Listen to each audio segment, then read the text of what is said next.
know that civilians have been killed and wounded.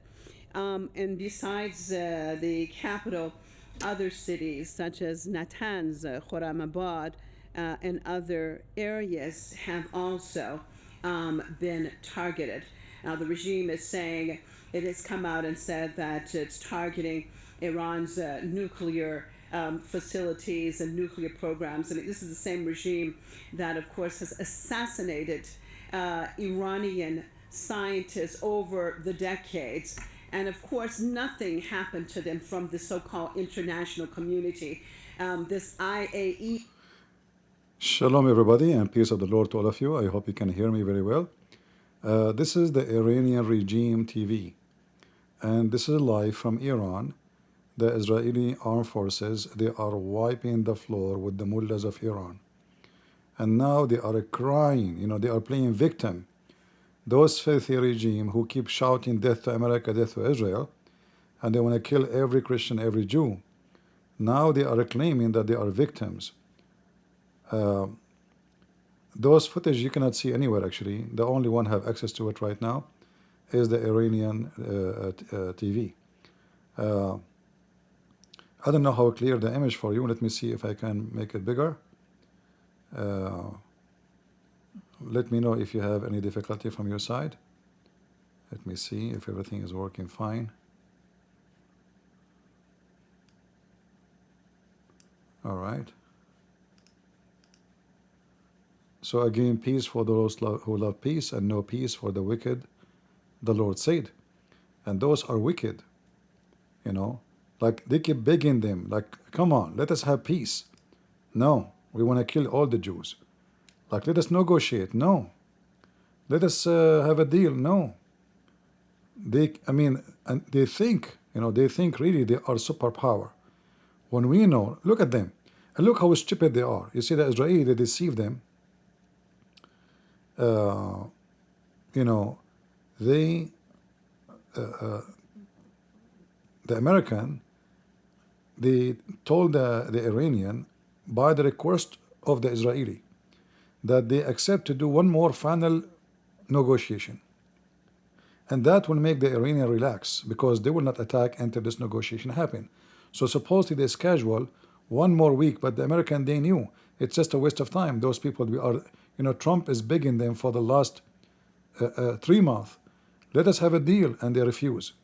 And now they made them shish kebab. And look at this woman. She come in TV from Beirut, this foreigner woman. Let me see what she's come back she is saying.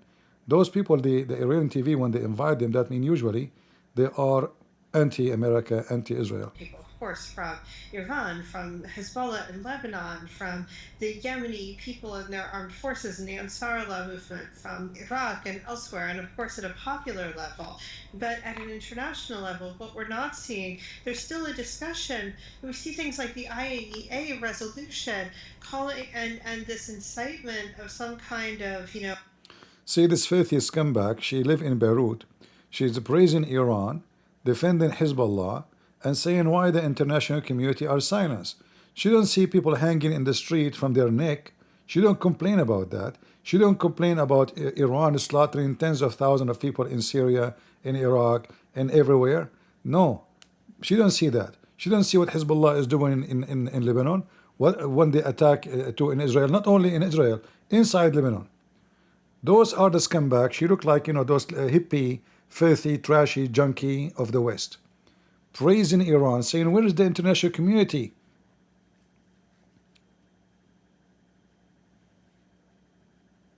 It's now tonight. We don't know exactly what has happened. One of them is Faridun Abbasi, who's a member of the parliament now. And of course, he also was before nuclear scientist. I just received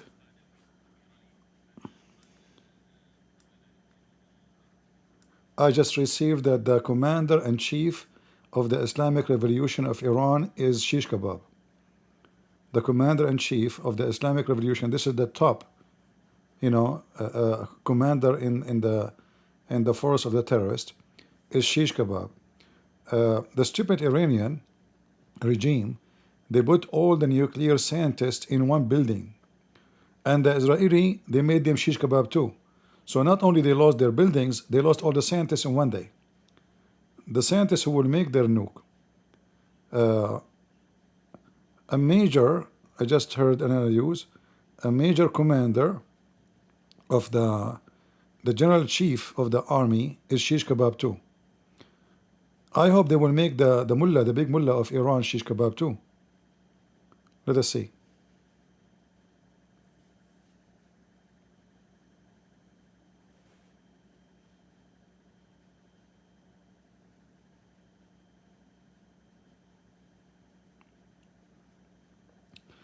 In Israel, they are saying that we reached the point of no return, because if we allow them one day more, Israel is at risk. So we have no choice but to do what we have to do. Yeah, they should have done this long time ago. I was waiting for this day for a long, long time.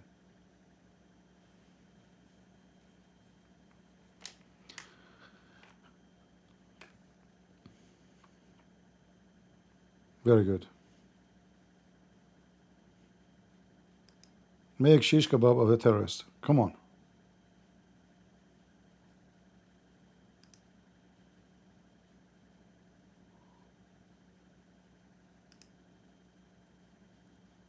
All right.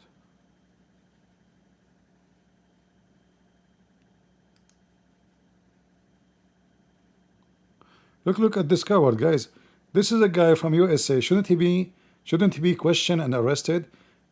Somebody live in USA and he is supporting our enemy. Listen to this.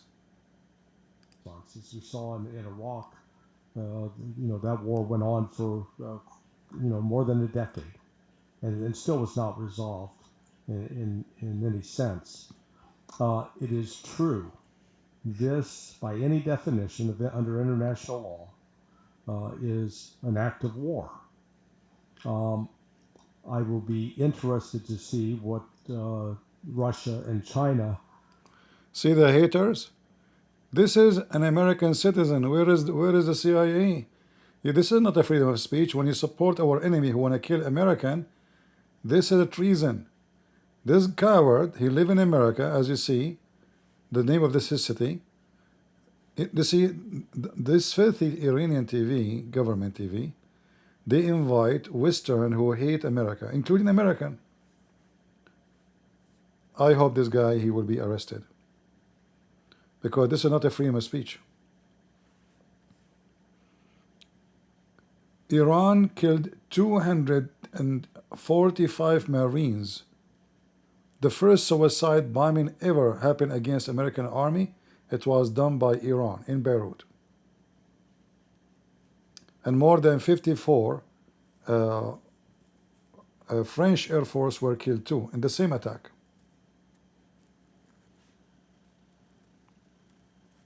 The only one who knows how to teach you how to eat your shit, you coward, is the Israeli. Excuse me, guys, for the language. I waited for this day for a long, long time. Seriously.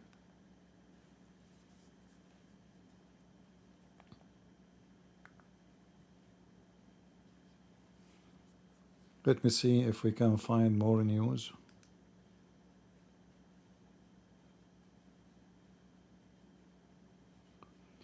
He's a former CIA. They should arrest him right away. Former CIA, huh? Let us see.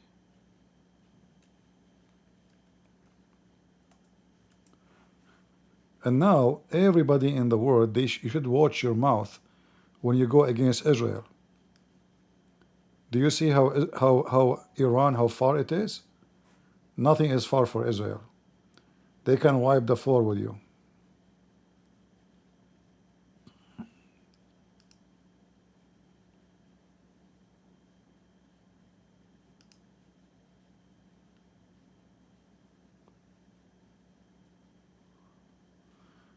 Until now, the attack is going, by the way.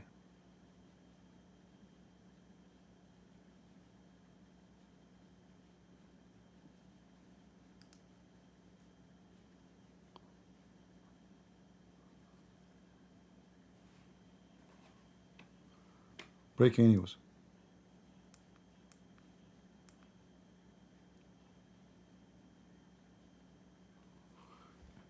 The Iranian, they confirm that the leader of the Islamic Revolution is dead.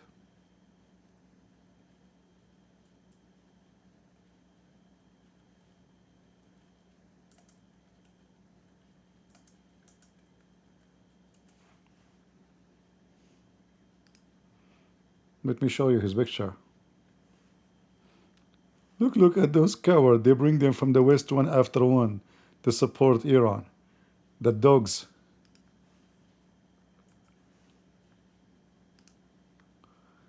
This potato is shish kebab now. Bye-bye. Look how many rings in his hands. He must be a homo. Look how many rings. Like, what is this?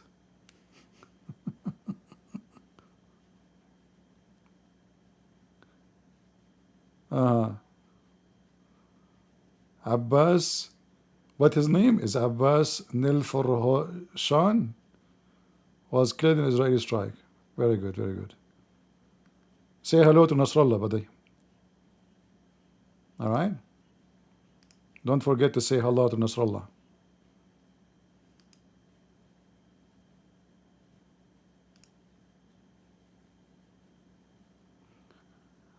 I just received a news that the Israeli Air Force are hitting for the third time. Now, right now, as we speak, they are hitting for the third time. Everything is mean the break dance. And they hit more than one target, not only one. Well, actually, not only one city. They hit Asfahan, many cities.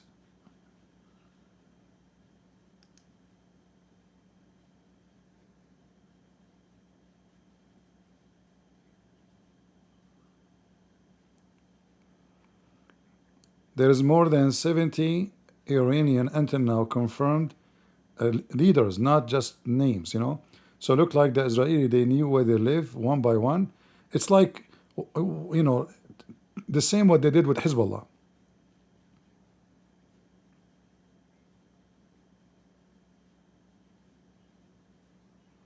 See, they just here confirm that the Chief Major General Hussein, his name is Salami. His name is Hassan Salami, Hussein Salami.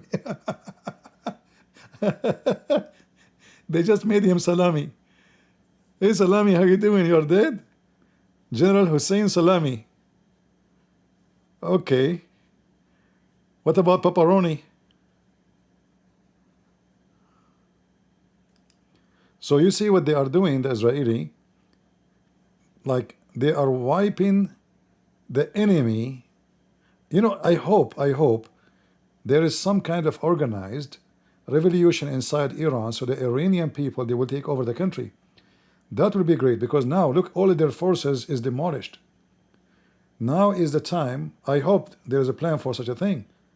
If there's no plan, I hope the Iranian, they will take advantage, because you know most of Iranian, by the way, they hate this regime. Most of Iranian, they hate even Islam. They want to finish with this filthy religion. So I hope now the people of Iran, they will revolt and they will take over the country. It's a great opportunity, and especially if Israel hit really hard, major target, and the whole country is in chaos. I mean, look at the hit everywhere in Tehran. Look. I mean, and you know, we know the Israeli, like the Iranian TV, they try to make it the Israeli are hitting civilian target. Those are not civilians. Those are not civilian targets.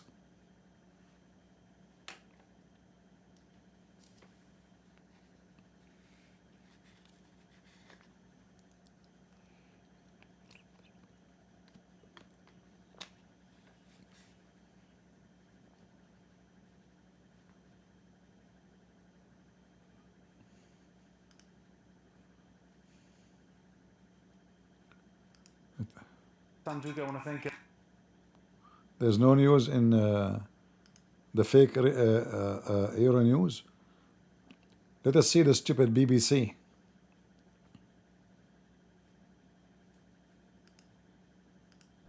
That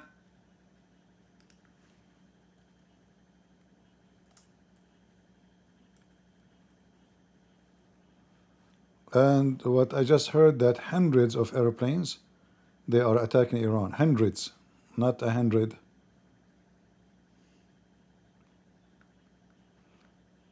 I guess uh, the highest mullah of Iran now he is in the deepest basement you can imagine.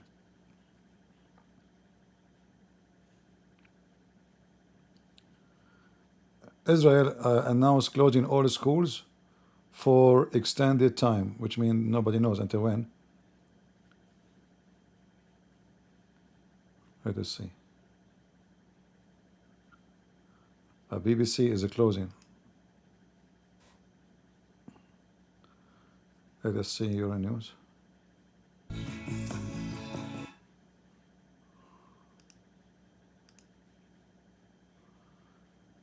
The general chief of the Israeli army announced this attack is historic. Is a historic attack on Iran. Let us see. What is? Yeah, 7 kilograms of makeup, and she's wearing hijab, and she have a Christmas light over her clothing. Let us see. The news in Euronews, France.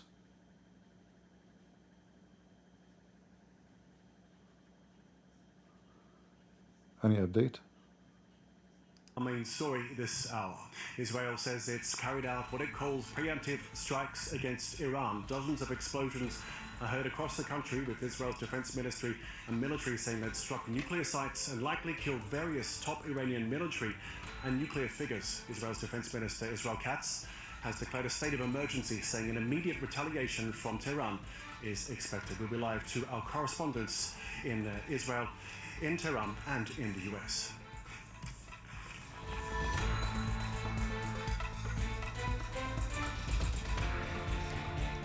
The leader of Faylaq al-Quds, which is the Mujahideen, is shish kebab too. Over the past hours, Israel says it's carried out what it called preemptive strikes against Iran. Dozens of explosions have been heard across the country. Israel's defense ministry and military have said they've struck nuclear sites and likely killed various top Iranian military and nuclear figures. Iran has suspended flights at Tehran's main international airport. For the very latest, let's go straight to Saeed Azimi, who's there in Tehran. Saeed, thanks very much for joining us once again. First of all, since we've spoken, we've got confirmation of a number of fatalities in Iran. What are we hearing about this? Yes, right now we can confirm that the Commander-in-Chief of the Iranian Revolutionary Guard Corps, Major General Hossein Salami, has been confirmed dead by the Iranian state TV in the Israeli strikes on Tehran. And we can also confirm that former Atomic Energy Organization of Iran's head, Fareedun Abbasi, is also dead. And another major blow to the military wing of Iran, Major General Ghulam Ali Rashid, head of the IRGC Khatam al-Anbiya headquarters, is also confirmed dead. And as you said, a couple of nuclear scientists have been targeted. We can now confirm that Dr. Mohammad Mehdi Tehranchi, head of the managing director of the Islamic Azad University of Tehran, who had a PhD in quantum physics, is now also confirmed dead. And the number of civilian casualties in Tehran are unbelievably high. We can also confirm that one little girl was dead in the Israeli strikes. She was found under the rubble. The body has been retrieved, and we have seen devastating footage from all across the country.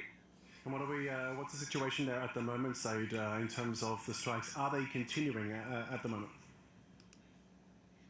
They are continuing, but not in Tehran. They are hitting Tabriz. They're also hitting, I'm assuming, the Fordo nuclear site near Qom, because we have confirmation that Qom is being targeted. And the strikes, here's how the whole thing played out. They first struck Tehran. They first struck the residences and headquarters of Iranian top military and political and nuclear officials. And then they started hitting Iran's nuclear facilities and military facilities in Natanz. They have been hitting the Iranian enrichment facility in Natanz. They have been hitting the Imam Ali air base in Khorramabad, and they have been hitting air bases in QandA, and now they are continuing to hit nuclear and military bases in Tabriz and Qom. And at this See? point, have we had any official reaction from the authorities? What authority? They are in the basement, potato. So guys, look, they are hitting every possible target where they have a nuclear facility is hidden, and every possible target where there's leaders. And I am assuming too that they are destroying all the long-range missiles and storage and warehouses. I mean, they are wiping the floor with Iran. And now Iran, I just heard from the head and the chief of the Israeli army that this surgery or operation will continue as long it's needed. It's not like 1 hour, 2 hours. It will continue as long they need to. There's no time limit. Rising Lion, a targeted military operation to roll back the Iranian threat to Israel's very survival. This operation will continue for as many days as it takes to remove this See? threat. For decades, the tyrants of Tehran have brazenly, openly called for Israel's destruction. They've backed up their genocidal rhetoric with a program to develop nuclear weapons. In recent years, Iran has produced enough highly enriched uranium for 9 atom bombs. 9. In recent months, Iran is taking steps that it has never taken before, steps to weaponize this enriched uranium. If not stopped, Iran could produce a nuclear weapon in a very short time. It could be a year, it could be within a few months, less than a year. This is a clear and present danger to Israel's very survival. Benjamin Netanyahu speaking a little earlier there. Well, Israel's Defense Minister Israel Katz has said that Israel is now under a state of emergency, expecting an imminent retaliation from Iran. Let's now cross to Noga Tarnoposky in Jerusalem. Hi, Noga, once again. The Israeli military has also said this operation could take quite a long time. What are we hearing? Yes, we are hearing that Israel expects the retaliation from Iran to be long and wide. We also heard before that from the Israeli army saying that this operation, which has been called Rising Lion, I believe, could last weeks. Ooh, I like that. I beyond that don't really know what to say. Israelis were actually told yesterday by the Home Front Command that they should calm down, that they should not overreact to American media reports, no need to hoard canned foods or water at home. So it's been a very confusing message in Israel, but right now the entire country is under absolute, complete emergency footing. Airspace over Israel has been closed, schools are closed, people have been told not to go to work. Tomorrow, the instructions for all Israelis, 10 million people, has been to stay home and to stay close to air. Isn't it tomorrow is going to be weekend beyond anyway? That, we don't yet have information. I know that Israelis are now engaged in the Israeli Air Force in a 5th strike of this night in Iran. Now, Israel, as you say, under the state of emergency, giving us some of those details there.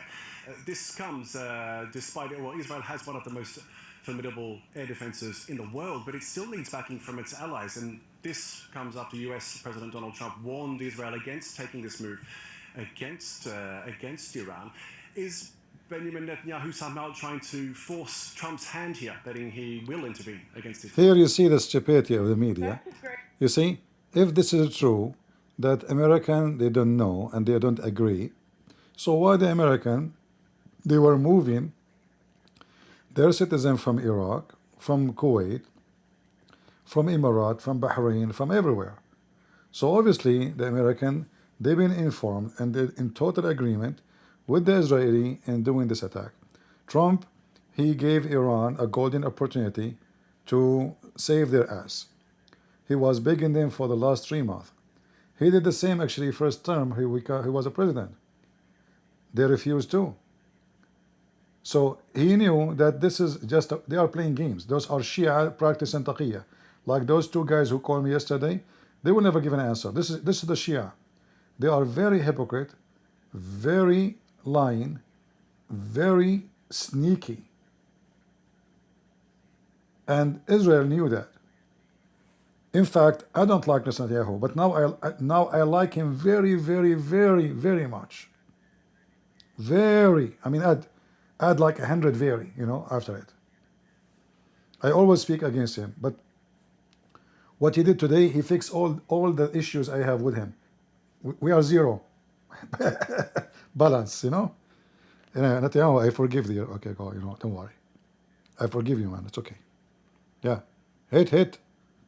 Make shish kebab for those coward sons of Mutaz. Is saying that Iran has the ability to create 9 nuclear bombs that threaten Israel right now. This is an utter failure of all of his efforts over 3 decades, and he is likely to want to show that he can ward off that danger.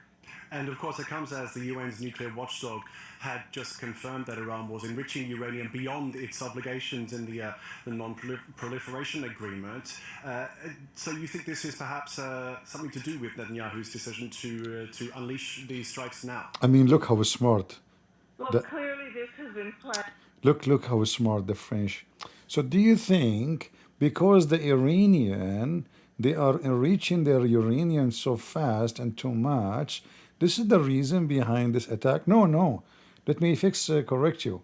It's because they are enriching falafel. I mean, the attack because of falafel. I mean, who put this guy in the TV? Just give me a break. I mean, Kamala Harris will do better, like what has been burdened, but what have I been, something like that. Who is this scumbag? Vershur, USA, must be an Iranian who live in USA. This is Vershur. But this is all done by the West. Sure. In fact, former presidents of Iran said so eloquently that wherever you see this violence and destruction, America is behind it. No problem. And that's sadly the truth in this region. Yeah. We know this to be the case. We know that they... I mean, those scumbag, they support terrorism around the world, and anything happening in the world is happening because of the West. They have terrorist camps in Venezuela, terrorist camps in Africa, in West Africa, in South Africa, in Gaza, in Syria, in Iraq, in Yemen. And then he's talking about everything behind it is the West. The West and the American, this big shaitan. Yeah, they are the angels. This guy, he live in America. I think he's an Iranian. Somebody called the CIA. All those who appear in this station should be wanted. This is the Iranian official propaganda terrorist TV. And look, they have 2 pictures. They keep repeating them. I mean, this is your country, and you have 2 pictures. Show us. Why you are hiding, you potato? That's it? That's what you have? I like the Israeli when they send their bombs. They make light. I like it, It's like a firework. Yeah. Oof. What is that? What the Israeli are sending down? Netanyahu, come on. Can you tell me the name of the bomb?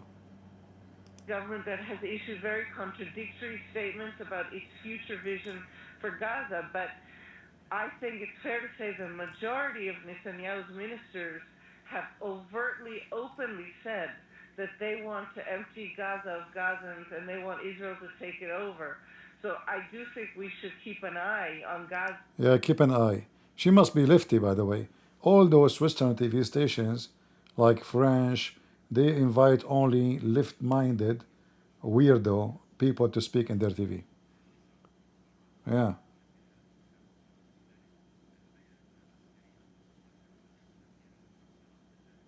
United States, Washington. In terms of reaction there. Yeah, the US doubling down on that, really. The only real official word that we've had has come from that statement from Marco Rubio, which again, it's worth pointing out because he says in that statement, tonight Israel took unilateral action against Iran, We are not involved in strikes against Iran, and our top priority is protecting American forces in the region. Israel advised us that they believe this action was necessary for its self-defense. President Trump and the administration have taken all necessary steps to protect our forces and remain in close contact with our regional partners. Let me be clear, Iran should not target U.S. interests or personnel. Note, however, in that statement is missing a key line, which normally would be the U.S. supporting Israel in its strikes, in its endeavors. You know what I noticed? That Hezbollah until now did not dare to fart. Like, do you notice? What happened to Hezbollah? Why Hezbollah don't get angry and takbir, Allahu Akbar, jihad? They are dead. In fact, Israeli, they hit Hezbollah today, 3 hours or 4 hours ago, in Lebanon. And they don't dare to fart. I mean, do you see how terrified they are? Very, very terrified. Teach them how to behave, those puppies. Let me see the IDF.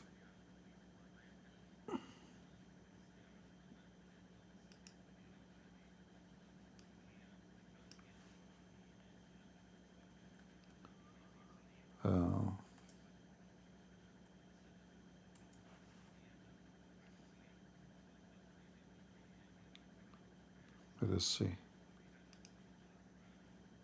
I'm here.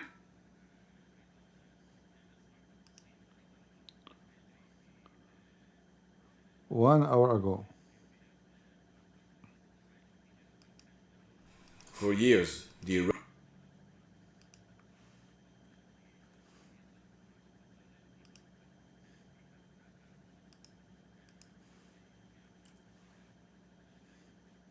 regime has called for the destruction of the State of Israel, planning and advancing concrete military plans to do so. Over the past few months, intelligence has shown that Iran is closer than ever to obtaining a nuclear weapon. This morning, the IDF began preemptive and precise strikes targeting the Iranian nuclear program in order to prevent the Iranian regime's ability to build a nuclear bomb in the immediate time frame. We have no choice. We are operating against an imminent and existential threat. We cannot allow the Iranian regime to obtain a nuclear weapon that would be a danger to Israel and the entire world. This operation is for our right to exist here, for our future and for our children's future. The State of Israel has the right and the obligation to operate in order to protect its people and will continue to do so. The IDF conducted significant preparations for this operation.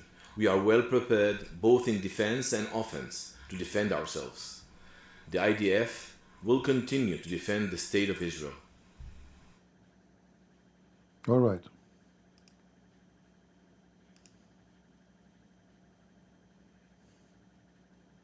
Saeed and Noga and I were talking privately 24 hours ago about the possibility of this kind of strike, because there was words that came through that the Israelis had told the Americans that they were prepared to launch an operation inside of Iran, and we at one point thought that this strike could have come last night, but it's unclear as to whether they knew this strike was going to be happening this evening. The Trump definitely knew that something was in the offing, though, going against what he said earlier when he said Israel didn't tell him. He said he just had a feeling that something was going on. But we have reporting that the Israelis did tell the Americans that they were preparing for a strike, and that was in part what prompted Trump to issue that order to evacuate the embassy in Iraq. That was also reporting done by my colleague JJ at CBS News. So the White House was likely caught unaware in the sense that they didn't know this was maybe not going to be happening immediately. But it is hard to envisage a world where they did not know that anything was happening whatsoever. But yeah, Donald Trump will not likely be happy about this. He's been looking for a more peaceful solution to the Iranian nuclear problem.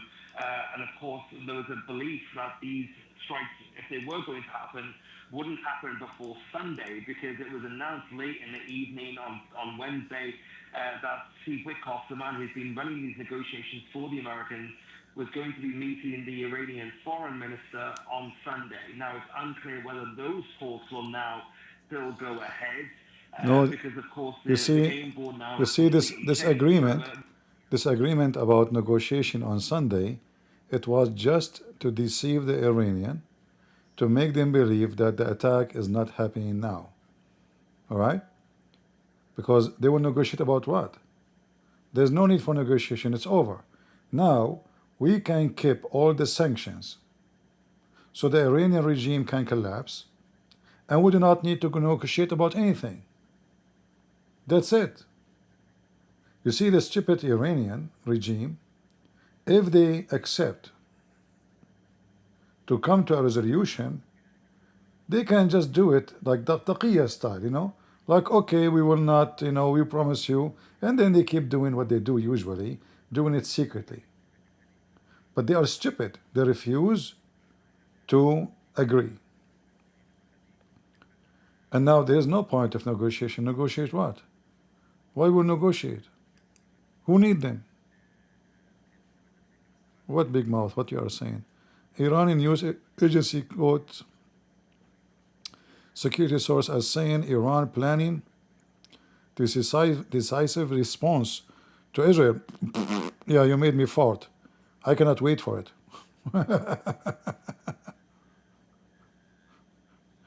Yeah.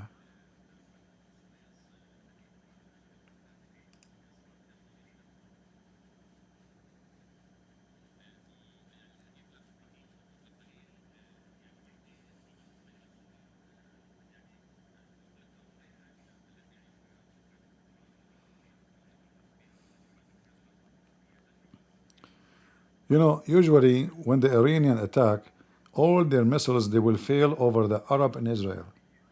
It's like they are targeting the Arab, you know? I mean, they are so dummy. Like in the previous time with Hezbollah, Iran, when they hit missiles over Israel, one missile only hit a farms owned by Jews. They killed 9 cows. The rest of the attack, if they attack anywhere, they hurt only Arab, which is very weird, you know? Like they send their missile to kill the Arab.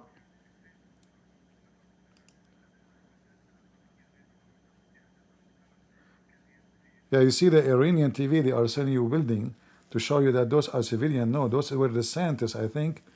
Those scientists where they live. The Israeli, they hit precisely where they don't waste even a bullet. You know, they are very conservative in spending the money. You know, this is Israel. So they will not hit, they will not waste. So here you see this target here. That means there's the commander, maybe the commander in chief. Look, this is a fancy building. You can tell this is a fancy area. So those are the leaders of Hezbollah in Iran. They live in this area. Look how fancy this area. Nice buildings. Look at the marble. Look at the windows. So this is not a civilian area as they try to present for you in the video.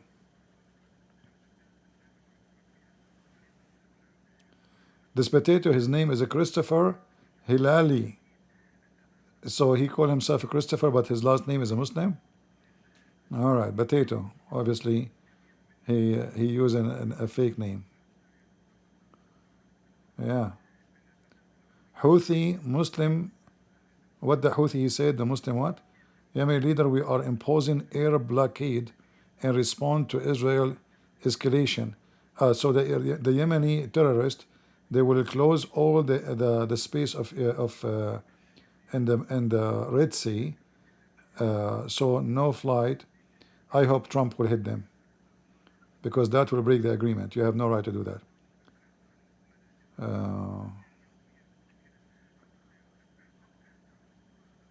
At least 1 Lebanese killed in a fresh Israeli attack. Okay, no problem. He must be a member of Hezbollah. What the Lebanese doing in Iran? Yeah. Let us see here if there's anything.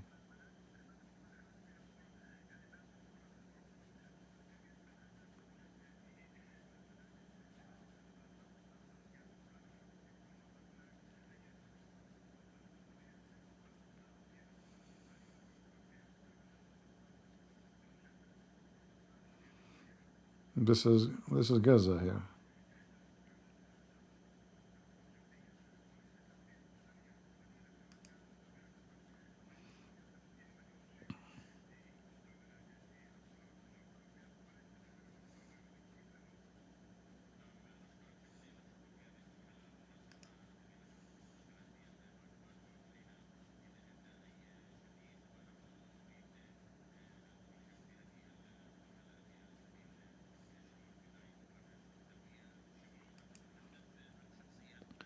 You see, those filthy Iranian, they caused the death of a lot of Ukrainian.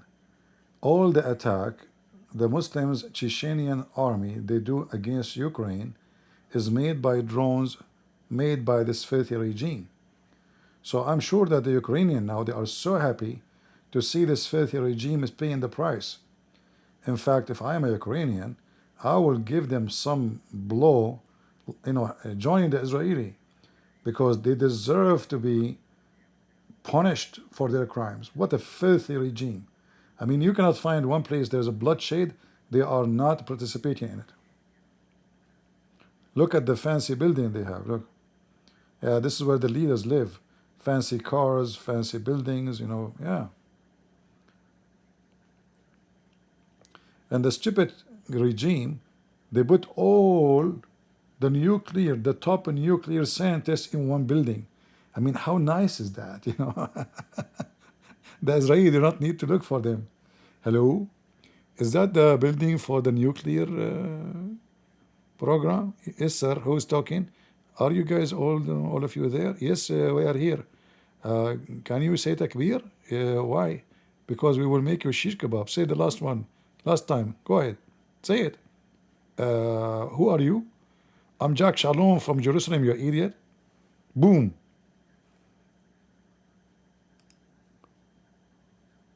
I mean, have you ever heard of somebody trying to protect his, program to make a nuclear? They put all the scientists in one building. I mean, how stupid you are. Like, you could not make it easier to the Israeli to finish them out? All of them in one building? Like, why? You are short of buildings? Look how genius they are. Unbelievable. I say we are the Arab, we are the smartest, which means the stupidest, but I think the Iranian this time they did beat us. Hey, sorry, Arab. The Iranian did beat you this time. You lost the Nobel Prize of stupidity. The Iranian, they did beat the hell of you. You can't be proud about the most stupid no more. Iranian, they took the first place. Iranian regime. Yeah, put them all in one building. Yeah, good for you. Yeah. Man.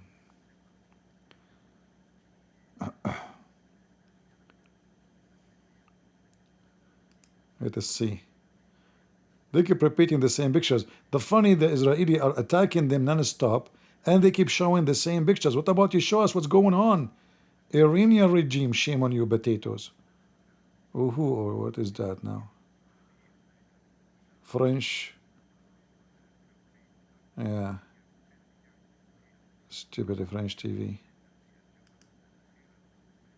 Let us see if the IDF they have any more news. I'm here, the Kerem Shalom. Don't tell me I'm here. You are not there no more. This is old video. Give me a break. I don't swallow those things. I'm here. No, you are not. So if you are here, who is here? I am here. Okay. Yeah, there's nothing in the IDF channel.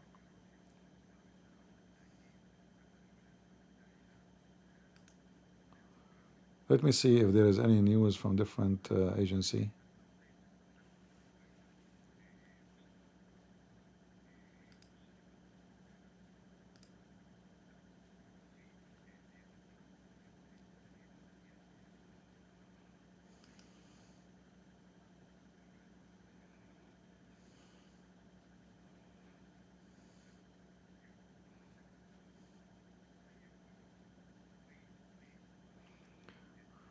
Marco Rubio, he he announced that Israel, they told in advance the USA, and they told them that this is a very life-threatening situation, so we have to do it. And USA support Israel and their decision. All right.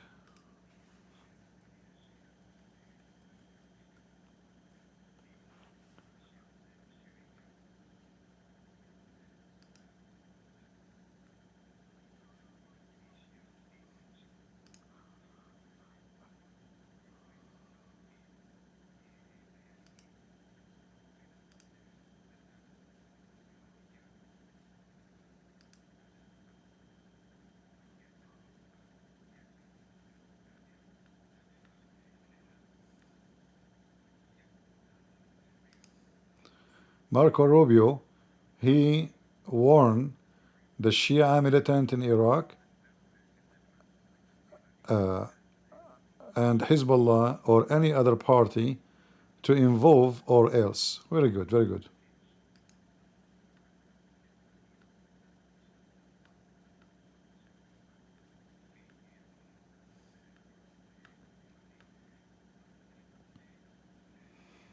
Let's see.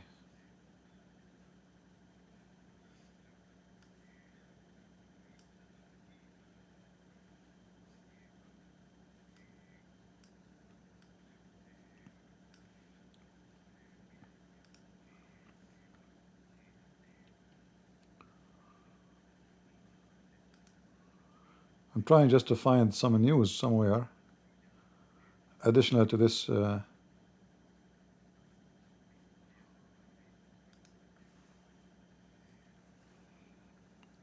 This is a collection of videos here.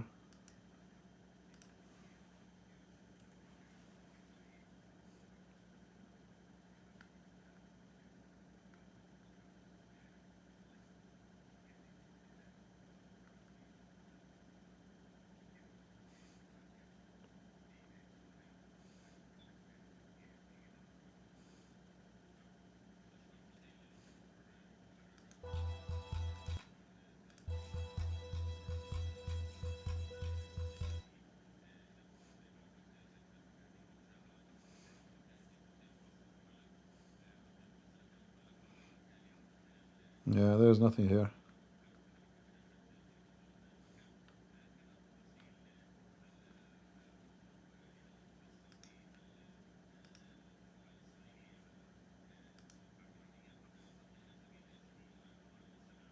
We're hearing more details on the fatalities there in Iran so far. Yes, we have now confirmation that Iran's Commander-in-Chief of the Iranian Revolutionary Guards Corps, or IRGC, Major General Hossein Salami, is now confirmed dead. His deputy, Major General Ghulam Ali Rashid, is also confirmed dead. That actually is a very, very significant blow to the IRGC and to the Iranian military wing. We have now confirmation that Iran's top military official, Major General Mohammad Bagheri, is safe. He was in the war room, and he's not killed in the Israeli strikes, unlike what has been reported in the media. And we also have confirmation that a couple of nuclear scientists, including former head of the Atomic Energy Organization of Iran, Faridun Abbasi, is killed. And we also have footage and reports of unbelievably high civilian death. Now, Israel's, of course, yeah, civilian. They are civilian. Nuclear sites as well. What sort of confirmation do we have on that? Minutes ago, the Israelis targeted Natanz enrichment site again. There had been an explosion earlier, and the fire and the smoke was not contained. But the second explosion came again, and right now the authorities in Natanz are checking for possible nuclear contamination and nuclear pollution, and the safety risks for the citizens of Natanz. And this is a very major escalation. It could endanger the lives of many people, not just in Natanz and the city, the whole province of Isfahan. And it's a very risky thing to do. We are aware that that Israel tried to target 4 nuclear sites in Qom, exactly the sites that Iran today updated the centrifuges from IR1 to IR6, and in order to speed up uranium enrichment in response to a resolution passed by the IAEA Board of Governors against Iran, saying that Iran was non-compliant to the IAEA. And of course, we're all waiting for the official reaction there from Tehran. I don't believe we've heard any so far. Do we have any idea when we can expect it? No, I don't know for now when we can expect an official reaction from Tehran. But reports about Iran officially waging war are not true. There hasn't been an official statement yet, and we are yet to find out what is. I believe that the next step is they will send commandos in the ground, and don't be surprised, Israeli, they have history of doing that. They did that in Syria, did that in many places. When they attacked the nuclear facility in Syria, they sent commandos in the ground because those facilities, they were deep in the ground, so they have to enter it in and they have to destroy it from within.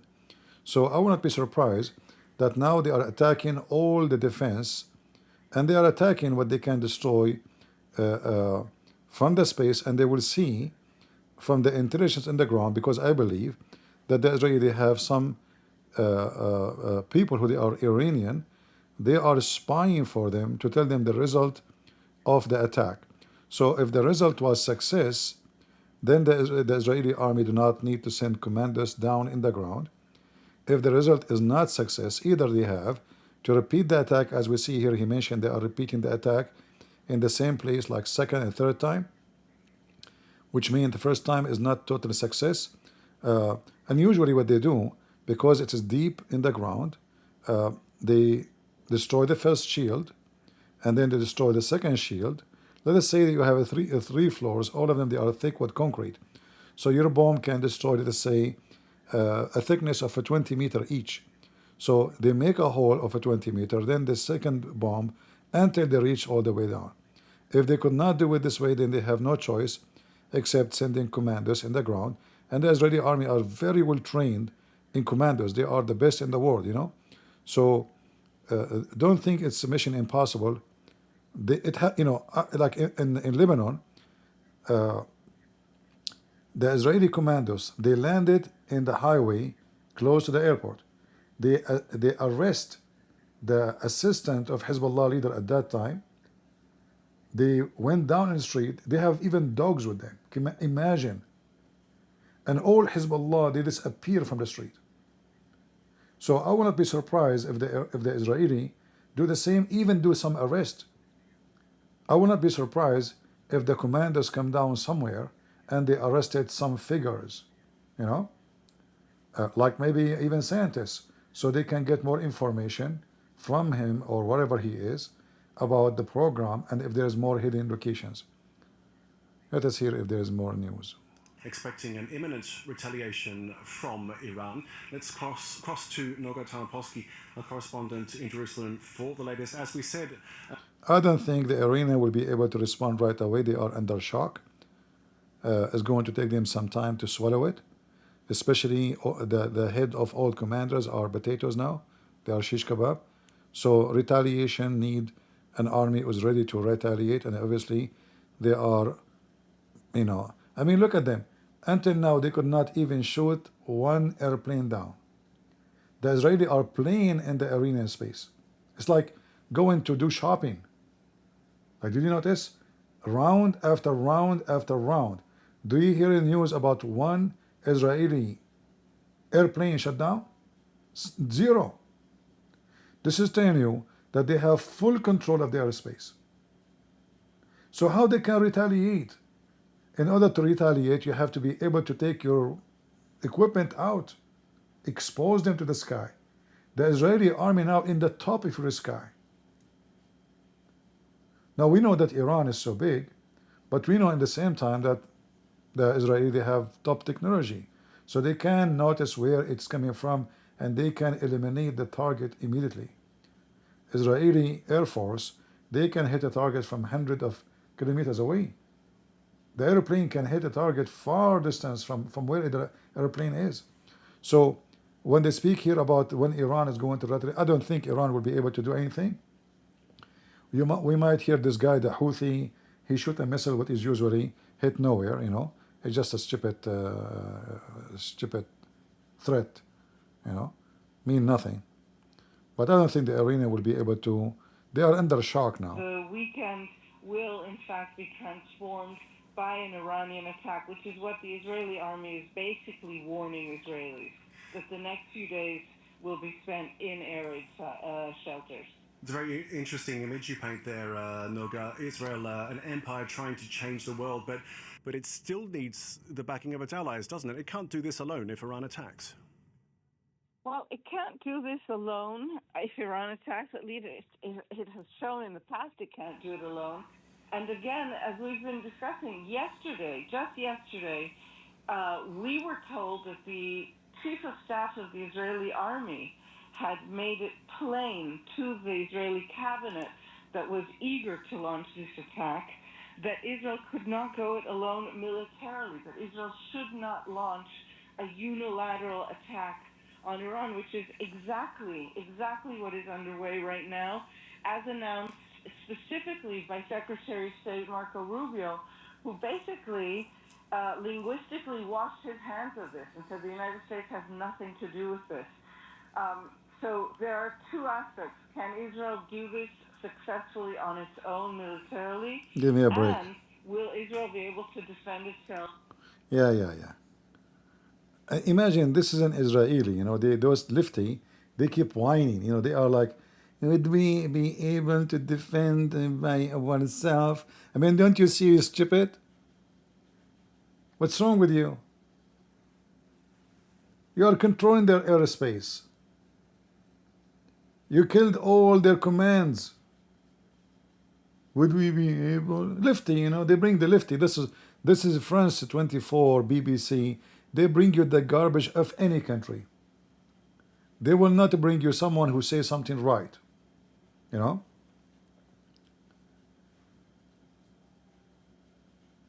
The American, I told you before, Trump is a potato. He will not go to war.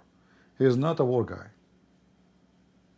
But Trump now, he will get the fruit of this, because he do not need to threat Israel, to threat Iran. He say, okay, see, I told you, you know the thing, you know. I told you, you don't listen to me. If you listen to me, we will have agreement, but you don't want to listen to me, no problem, okay, no problem. So now the Israeli is the one who will attack. Trump is going to get the result. Like he will praise himself, like, I told them, I warned them, you will be facing my power. But he did nothing, by the way, you know. But I have to say, now Iran, when they send their missiles back, I think the American will help to take down big amount of them, because, you know, those missiles, they have to fly over Iraq, over Syria, over Jordan, you know, and the American army is all over. So I believe the American, they did not like join in the attack, yes, but I believe they help Israel with a lot of intelligence with their target. At the same time, they will help the Israeli to stop any missiles to arrive to Israel. However, I am very sure the Israelis are ready for this. They knew what they are doing. They will not be jumping into such a thing. This is a big thing. This is not a joke, unless they are ready totally for such an attack. Israel declared the state of emergency. Not involved in any way. That this was a unilateral action, and that the U.S. top priority is protecting its troops. Now, one could argue that it's almost impossible that this strike was carried out on Iran without U.S. weapons. Of course, the U.S. is the biggest supplier of weapons to Israel, so it's almost impossible that these strikes that have taken place have not used U.S.-made munitions. I should point out I'm working an angle to try to get that confirmed as to what exactly was used in the strike by the Israelis. And now we're kind of in the situation where we're looking into what the Iranian retaliation is going to be. There will be a retaliation. The Iranians have already said that. They said they're going to have a harsh retaliation Harsh. to these attacks. And to pick up on what Noga was saying just a short time ago about the Iranian attacks on Israel that we saw a few months ago under the Biden administration, we were working that night when it took place. I actually had a bit of a heads up that those attacks were taking place. And at the time, you'll recall that the American government said that this was not telegraphed. That was a line that John Kirby used to like saying quite a lot, that this was not a telegraphed punch from the Iranians. That was not the sense that I got talking to top officials and top US officials at the time. It was very much the fact that the Iranians had kind of, through back channels, told the Americans how the strike would be coming, what they would be sending. Of course, they sent waves of slow-moving drones that take hours to fly from Iran to Israel.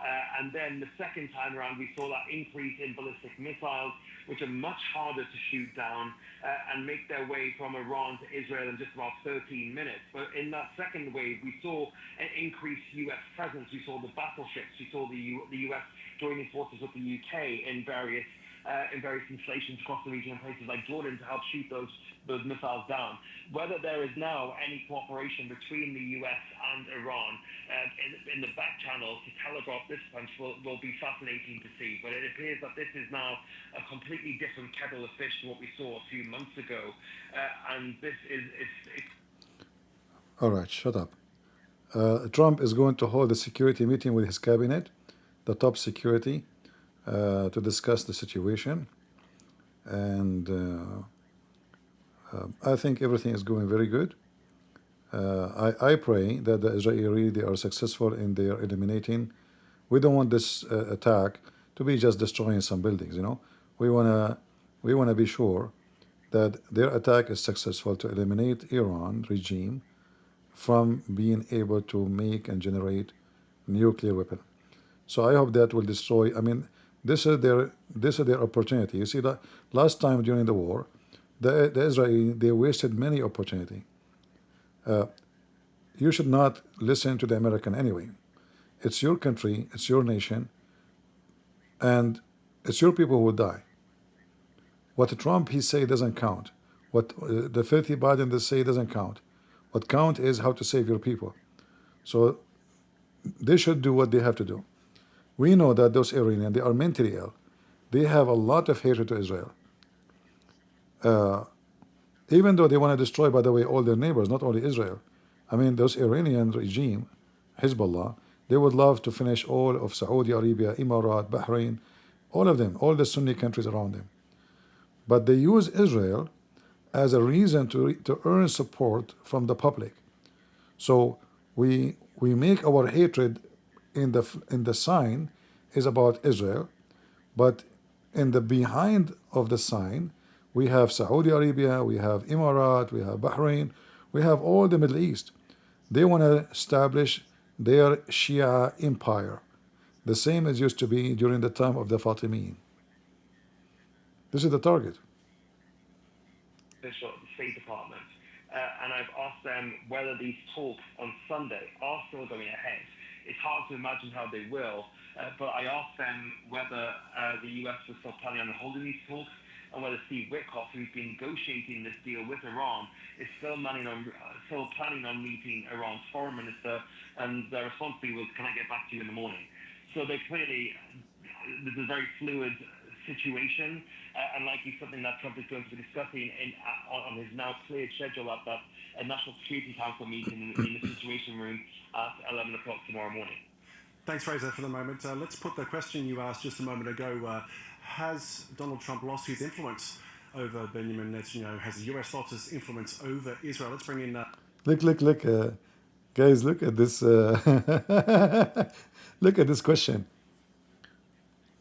Has Donald Trump lost his influence over Netanyahu? They think that Trump is TikTok guy. What do you mean influence, you idiot? I mean, you stupid people. Even your question is silly. His influence. This is a state. This is the country by itself. What influence? Do you think that Trump is making a TikTok account and he have a fan? and Netanyahu, he is not his fan no more? What do you mean influence? So the stupidity of those liberal TV stations, they don't understand that Israel is a country by itself, and they are powerful, regardless of America's support or not. Israeli army is one of the most powerful armies in the world. Period. As you see, they are carrying attack by their own. America is doing nothing. You see, any country in the world to attack Iran, they should be worried so much. Iran is not a small, tiny country. It's about 100 million population. They were able to establish a lot of advanced stolen technology from the West, thanks to the Americans, stupid. They keep accepting Iranian Hezbollah, students in their university. In fact, all countries in the world, they send their students to learn America so they can attack America. The same as the Pakistan, they send their students to study in America how to make nukes. All because a stupid American university like Harvard and the rest, all what they care for is just pay us the tuition. So all the enemy of America, they come to America to learn from America how to destroy America. So what they need to know, that Israel is a superpower, is not just a small country. It is literally a superpower. Who dare? You see, if even the Iranian now, if the so-called retaliation, they have to calculate their retaliation carefully, because if you try to hurt Israel, Israel will wipe you out. You know what wipe you out mean? They can. But Israel didn't want that. Israel are hoping that the Iranian regime will collapse and the Iranian will take over. Israel is willing to have peace with Iran. In fact, they have a good relationship with the Iranian people. The Israelis don't hate the Iranian. They have no problem with the Iranian.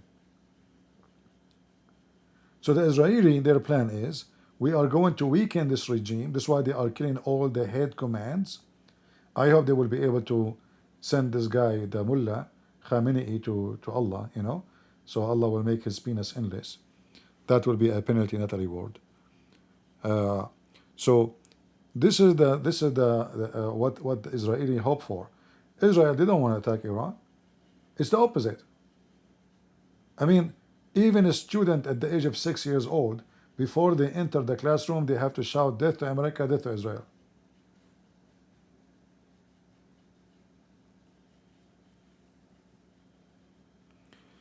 Do you look tough as that guy? Ah, no, this is look nice, guy. This is what tough? This is not tough. What do you know about tough? Trust me, I look, just to tell you, I look at the dishes. They are dirty. The dishes will become clean right away. True story, by the way. This is how tough I am. Like you might use those things that are made from aluminum to clean the dishes, like the one they are burned or something stuck on them. I don't do that. I just look at the dish. The dish will become shiny. Sometime, if I look too much, the dish will be melting. And this is a true story, by the way. I have no witnesses because I'm an Arab. Usually you need witnesses, right? But we Arab, we are blessed by Allah, so we do not need any witness for any story we say. Jibreel is my witness. Jibreel and Allah. And Abdul, Just say Prophet Muhammad said, everybody agree. It doesn't matter how big the popo is. So this is the facility, the fertility. How far will the Iranians go? You've got to remember, last time they retaliated to the Israeli strike, what they did is they went just above the threshold to saturate Israeli anti-missile defenses. They fired just over what was the maximum capacity of Israeli defenses. That's at least what experts were saying. Do they actually have the capacity right now to overrun those missile defenses and to actually deal a significant blow to Israel? I'll add also that there was declarations by the Iranian officials that they were intended on, attacking Israeli nuclear infrastructure. So we'll have to see where that goes as well. So there's a wide range of options when it comes to what Iran could do. They could indeed decide to hit Israel. They could decide to hit American bases, in which case the United States of America would be forced to side with Israel and take part in this conflict, Presumably something which they they would will want to very avoid. probably do anyway. Sorry? Presumably something they would want to avoid. Well, the thing is, can they avoid it? I mean, if you look at recent history, I don't see when or why the United States would not side with Israel in a conflict with Iran. This is something which is very probably going to happen anyway. Someone So, saying, you if know, USA can have nuke and other country can have nuke, why Iran cannot? Because Iran make it clear that their nuke is to destroy America and to destroy Israel. Their nuke obviously is not for protection. In fact, we should not allow any Islamic country to have nukes because we know that those mental people, they have a dream to nuke everybody, to conquer the world. So this is not about why I can, why they cannot. This is not how it works. They are criminals. They are terrorists. Do you think if Iran have nukes, they will keep their nukes in their basement? I mean, don't you see? They don't have anything. They are attacking Israel. And they're attacking America. Iran attacked American bases many times. Like, they don't have a brain. So you wait for them until they have their nukes. That means you are an idiot.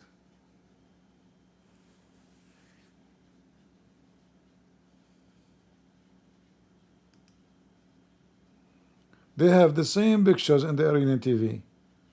Very typical Islamic station. They will repeat the same stairs. Look, the same stairs. And then the guy is wearing flip-flop. Blah, blah, blah, blah, blah. Yeah, the same. Here we go. The flip-flop guy is taking off his panty and he's wearing the bikini.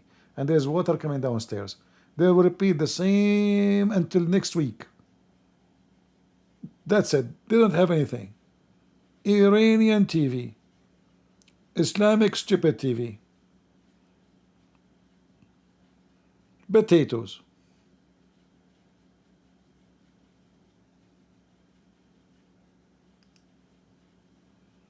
Let us see. Euronews, there is no news in Euronews. They have the same news non-stop. What a stupid station. Potatoes. Let us see here. Hold on.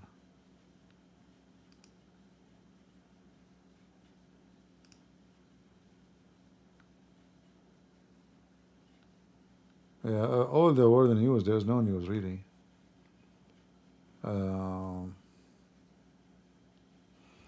Let me see if I can find something else.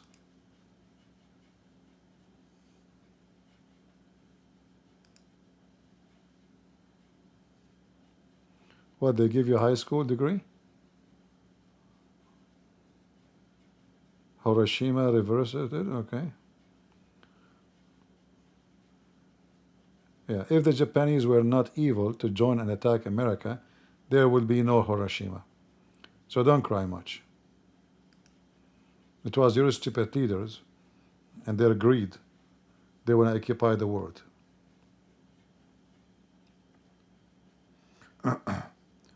Let us see.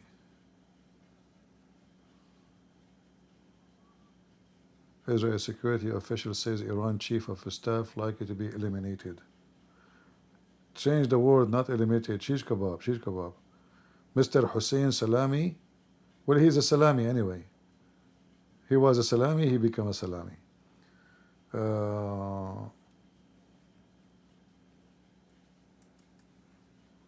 Let us see if there is something.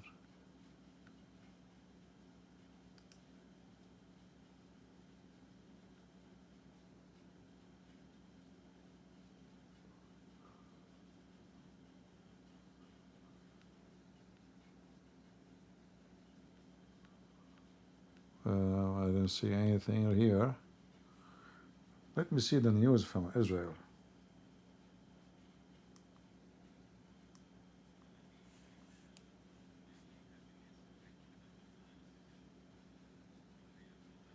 Yeah, the Israeli, they shut down all the schools to further notice. It can be for a week, it can be for 10 days. Simply, will be kind of an open war until the target is satisfied. You know what I mean? They will not stop. This is not like last time, like 15-minute attack. Finally, they have a new pictures. What the time now in Iran?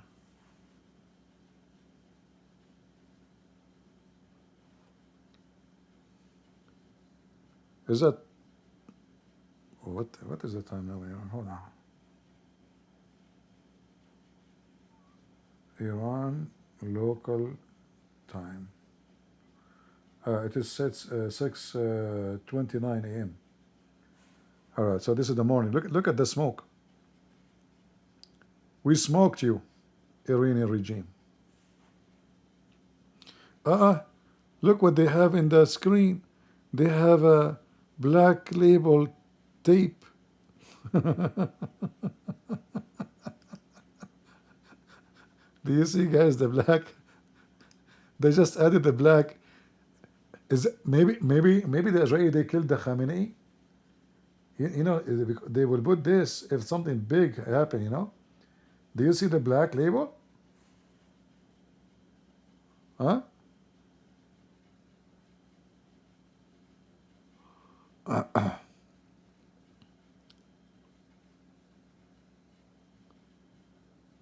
All right.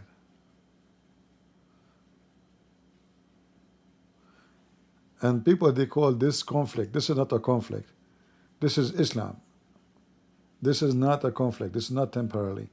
Those people, they hate the Jews because the filthy Muhammad told them to kill all the Jews. Stop using the word conflict. This is not a conflict. Conflict usually is like two countries, they have a conflict of interest. Like, I want this, you want that. This is not about this. This is religiously motivated. Otherwise, what Iran have to do with Israel? Do they have a border? They are too far from each other. They keep using the word conflict. It is a religious, motivated war. And such a thing is not a conflict. It is for eternity, until the day of judgment. As long those people believe in the filthy Muhammad, they believe in fighting and killing the Jews and the Christians.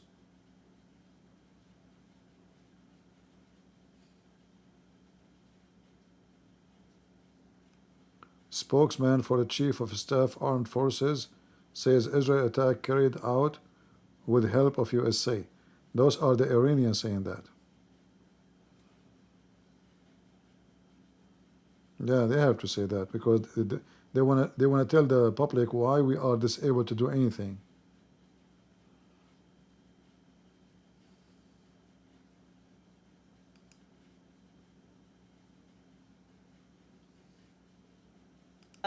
Connected to the military, and this is completely off the charts and completely unacceptable. Unacceptable. The people who are here are outraged. This is an area, and uptown Tehran is considered one of the safest areas in the Iranian capital that has been attacked. Yeah, you know, the same as the terrorists of Hezbollah, they are in Beirut.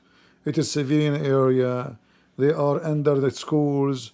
It's civilian area. They are in the airport. It's civilian area. I mean, the Hezbollah and the Iranian regime, they don't do anything. They all is civilian area. And the Israeli are going all the way to hit civilian area. We know that this is where your terrorists live. This is where your leaders live. And maybe this is the building where the scientists live too. Scientists are legitimate target because those are the one who they are making bombs. Those are not scientists who study a solution for farming. Those are making bombs to destroy Israel. Israeli media report regime has started fourth waves of attack on Tabriz, Kermanshah province. Very good, very good. Yeah, this is where you have your potato chip. Iran said Israel and US will pay a heavy price. We are waiting for it. Bring your balloons. Of those who are martyred, and the Zionist regime just provided itself a very bitter and painful destiny with this crime, and it will definitely receive it.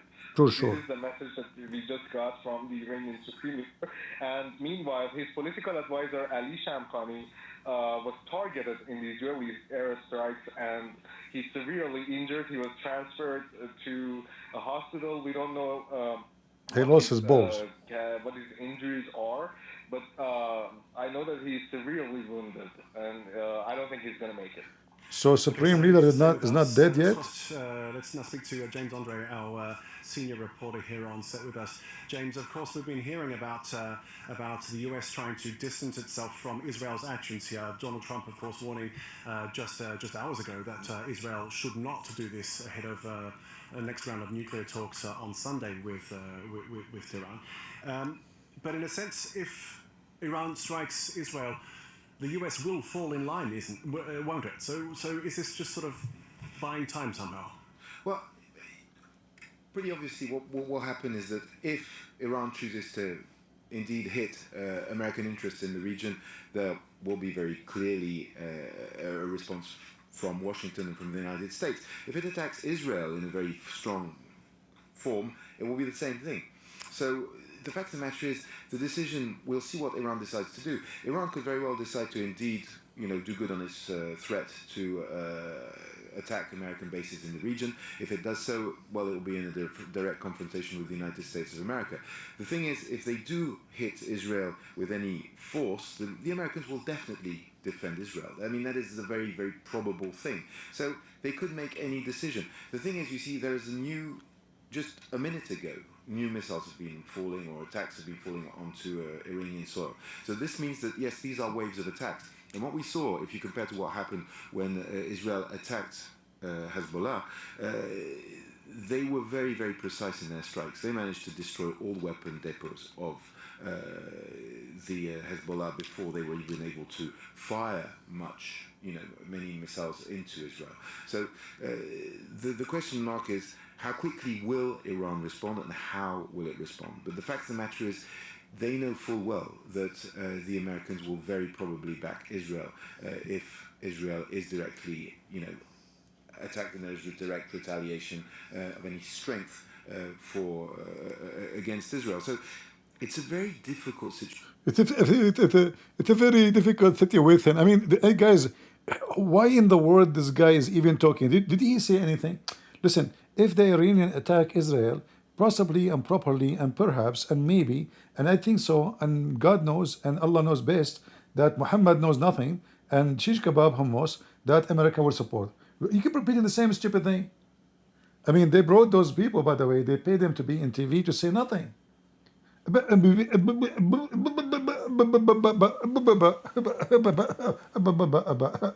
know that. Tell us something we don't know, you idiot. Probably, perhaps. It's like the Quran. Allah keeps saying maybe. It may be Allah will help you. It may be Allah will forgive you. Just give me a break. The Aryan TV is better than you. Let us hear to the stupid Aryan TV. Hey, wave your hand before he died. Too bad now. This is before he died. Message by the Supreme Leader is addressing as well. You just mentioned that there has been a message, and in that he has reaffirmed that there would be a reaction and retaliation to this attack. Let me just jump in here. So sorry to interrupt you. Ayatollah Khamenei said Israel should prepare itself for a bitter, painful fate that it will definitely and certainly I hope they will send you a rocket in your ass, Supreme Leader. Supreme my butt. Keep our viewers up to date. What's going on? Go ahead, please.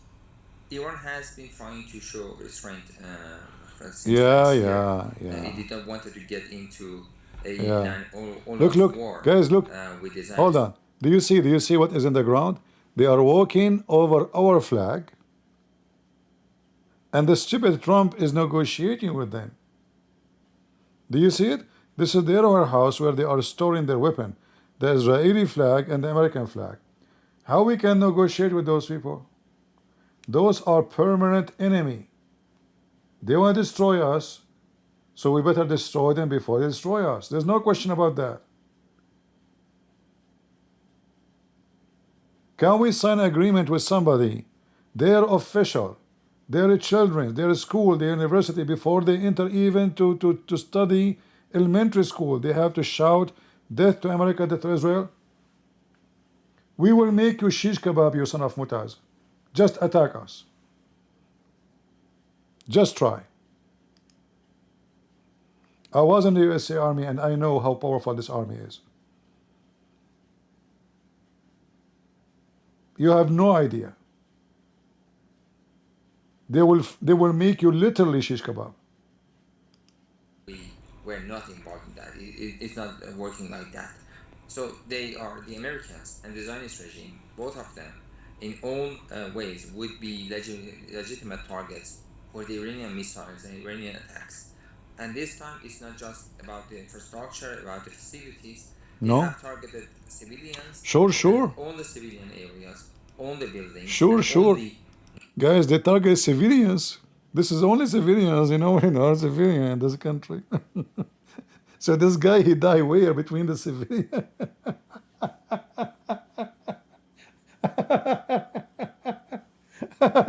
Abdul. Yeah, Abdul, how you doing? I mean, you look truly like Abdul. I mean, you are a very genuine Abdul. And look, they keep kissing each other. And everybody have rings, they love to put rings in their hands. Yeah, we are death to America, death to Israel. We are going to make you shish kebab. Allahu Akbar. We have long penises. Do you have long penises? You don't have. Look, this is our penis in the. Why you don't move it? Just put it out. Shoot it. You coward! You could not even kill one Israeli by sending 500 missiles. 500 missiles. I mean, at least, like, hit somebody. 500 missiles.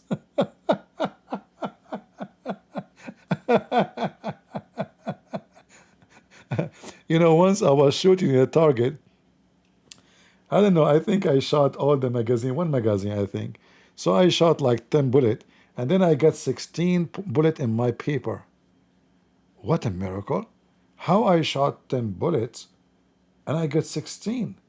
Thanks to 2 female ladies, they were shooting next to me. So they miss only 2 meters, like it's a miracle, And this is Iran. Iran is like those females who were shooting next to me. All their bullets, they come in my paper. 500 missiles, you coward, you potato. What kind of missiles those missiles are? Are they firework?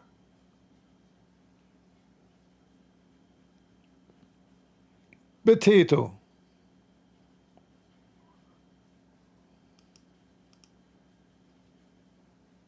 Undermining, I think, American interests by carrying out this attack. And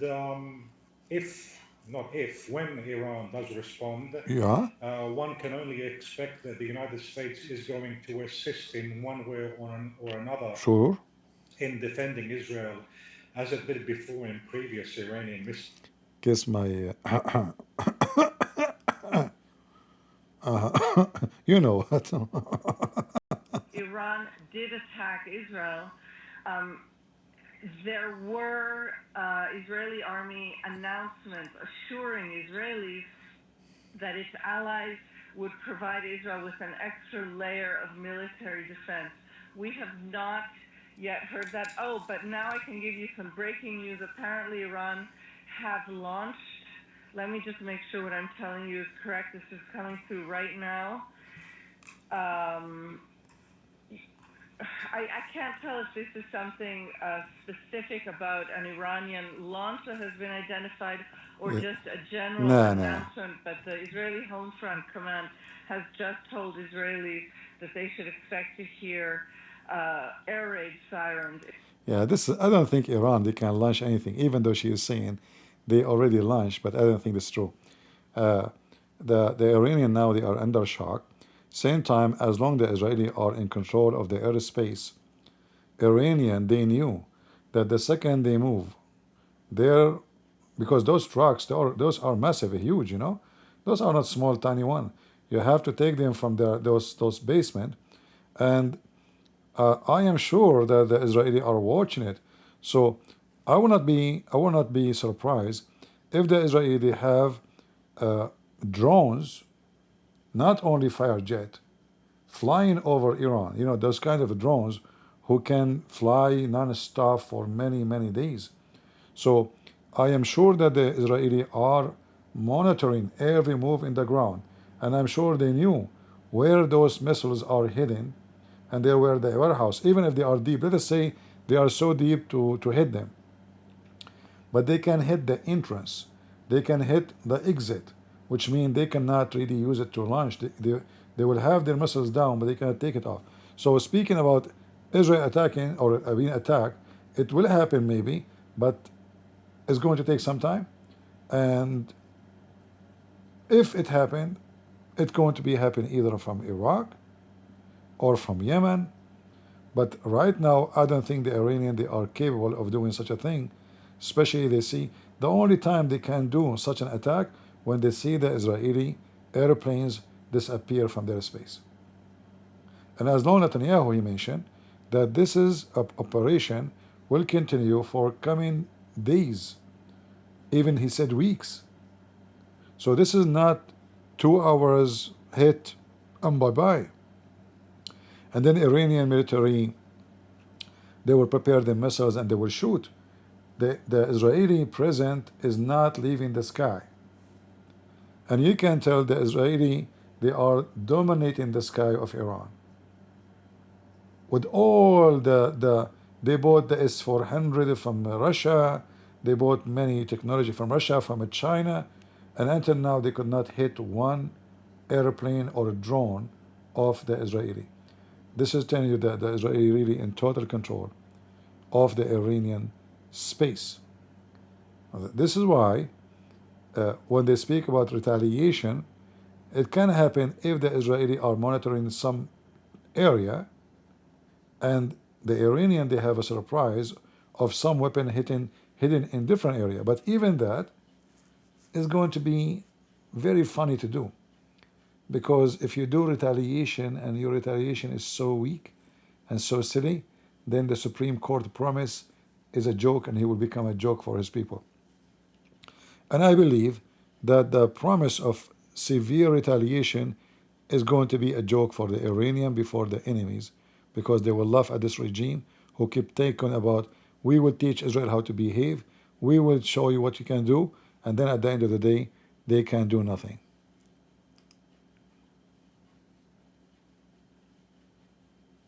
Let us see, there's a breaking news from Israel.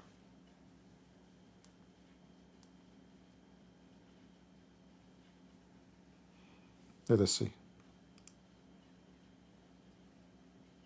More than likely on the phone to his counterparts in the Israeli government, but right now no real official word coming from the U.S. government. But it is going to be a fine balance now going forward as to what happens here. How will Donald Trump try to engage the Israelis on this? What conversations will he be having with Netanyahu? And where do the Iranians go from here? Now, speaking to a source from the past administration, from the Biden administration, I spoke to them about how long it would take this kind of thing to be retaliated against by the Iranians. They told me that it would take some hours. It would not be an immediate reply, and it also depends on how badly their infrastructure is damaged. Hey, give me a break. Listen, guys. We don't even see during the attack any fire shooting from the ground at the Israeli army. Did you know this? This is the capital of Iran, Tehran. In all the videos, we did not see any response from the ground shooting back at the Israeli Air Force. And then you ask yourself, if in Tehran they could not respond to what's happening in Tehran, how they can respond to Israel? I mean, their defense system obviously must devastated to the point they could not even shoot like even normal like anti-craft, like those they put them in the truck in the back. We did not see even one of them shooting at the sky. That means all of them, they are hitting the revolutionary so-called guards. They are guarding nothing. They are hidden in the under the basement of Nasrallah.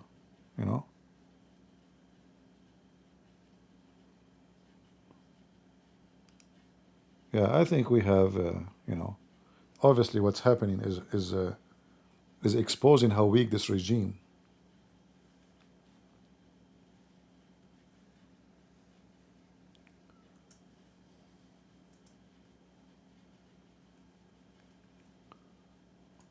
Right?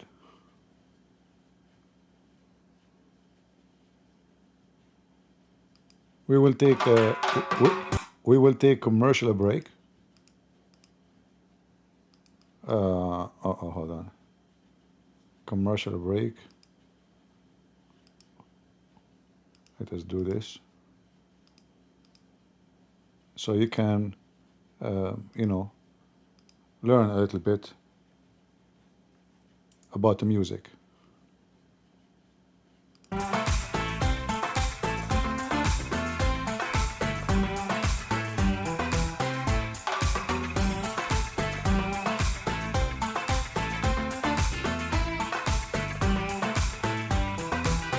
אתה נראה כמו סוס יאור, יש לך שכל של ציפור, עדיף שתישאר בבור כי בקרוב אתה תמות. אתה פשוט אידיוט גמור עם שיגעון גדלות חמור, אתה שטן או בקיצור אתה חלאת האנושות. גם אם תזרוק עלינו טילים או תאיים על הגלילים, החברים שלך מסוריה ואיראן.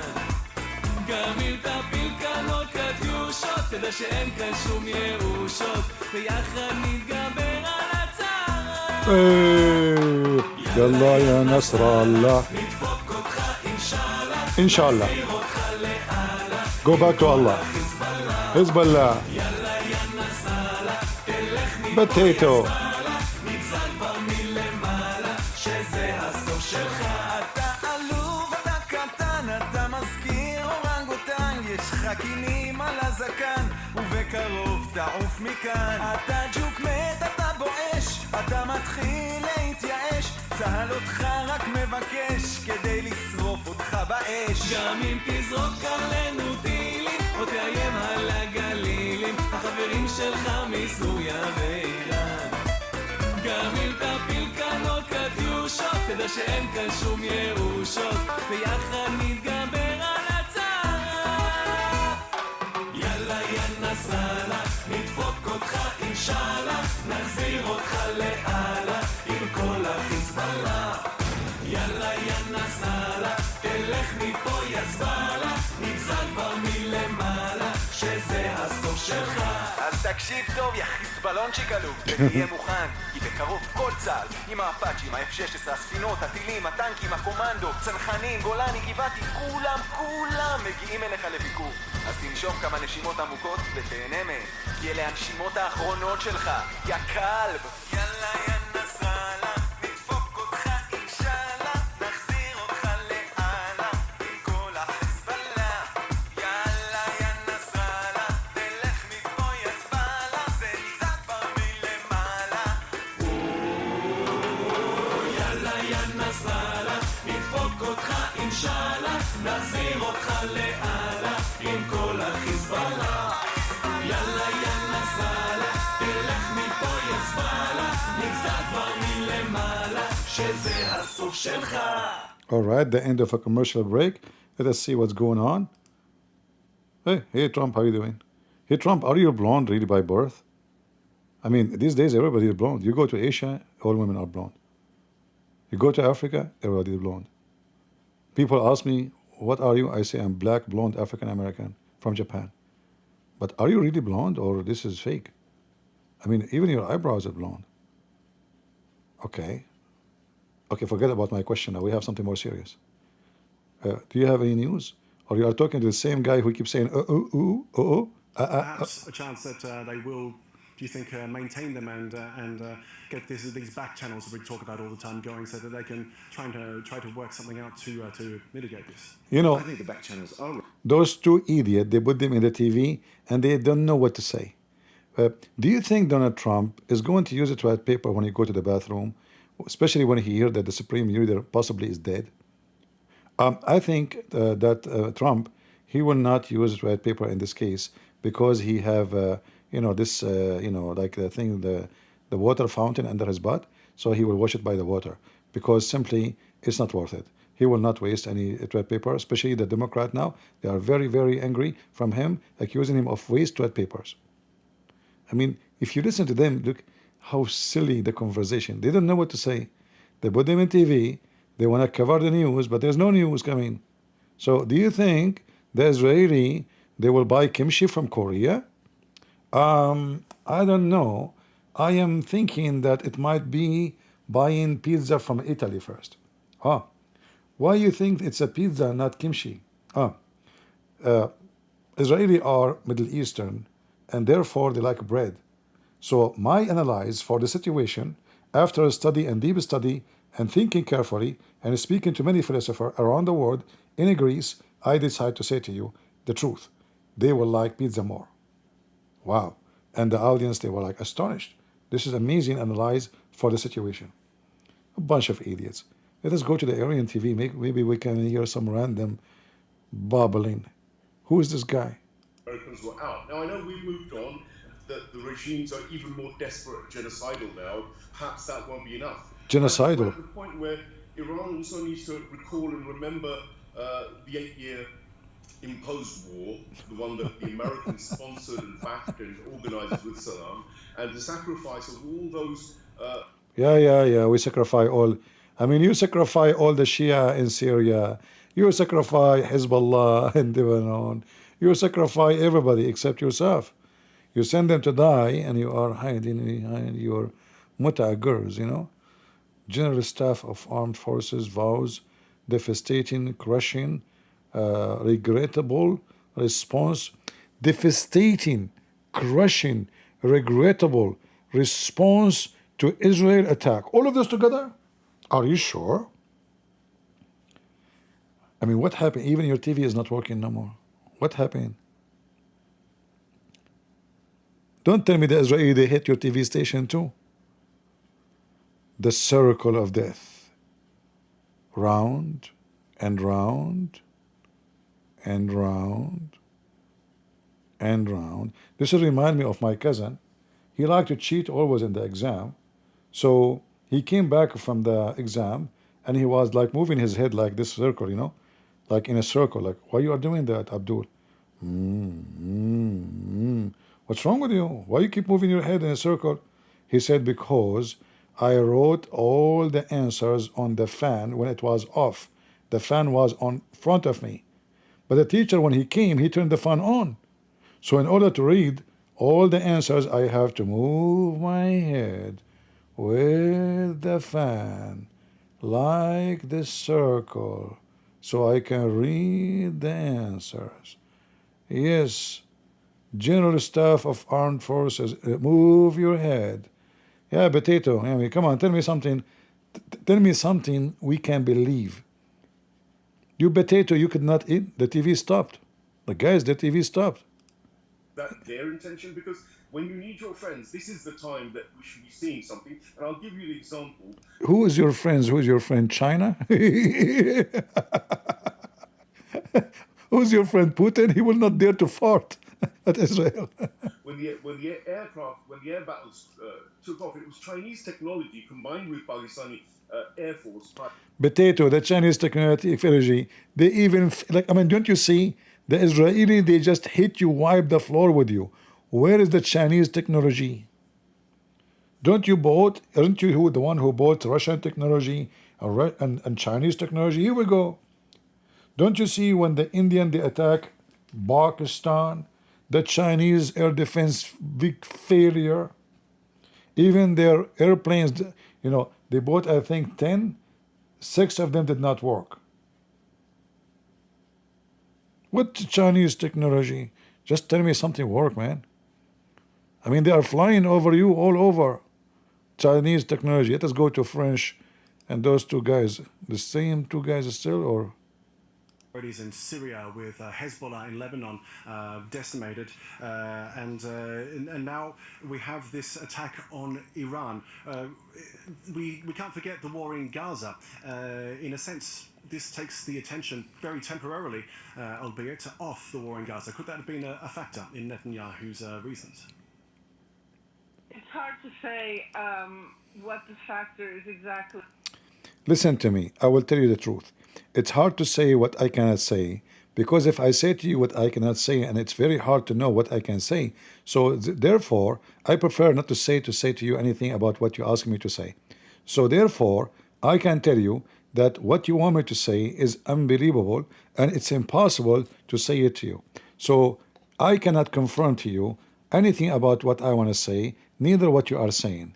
So because this is a news TV station saying nothing, and we have to say nothing, but we have to speak and make like noise, like audio noise, so people will not be bored in the TV, and they keep watching, seeing the same pictures, same people we call. I mean, they get only 2-3 people calling them the same. You called her just 2 minutes ago. She said nothing. You call her again. Hello? Noga, how are you doing? You have nothing to say? Just say anything. Like what? Your administration? No. We're talking about Iran now. No. Don't talk about your laundry. No. We have a topic, serious topic. It's about war. Do you have anything to say? Iranian attack, Iranian air attack. Should I specify? I'm not. Yeah, I'm actually not sure about that. The reservists, the massive reserve call-up. She is not sure.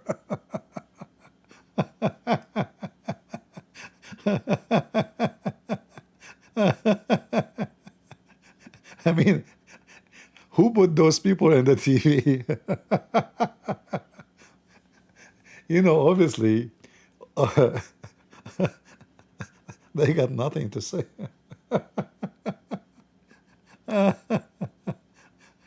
Oh, what a stupid. Let us go to the Iranian TV. Maybe they can do better.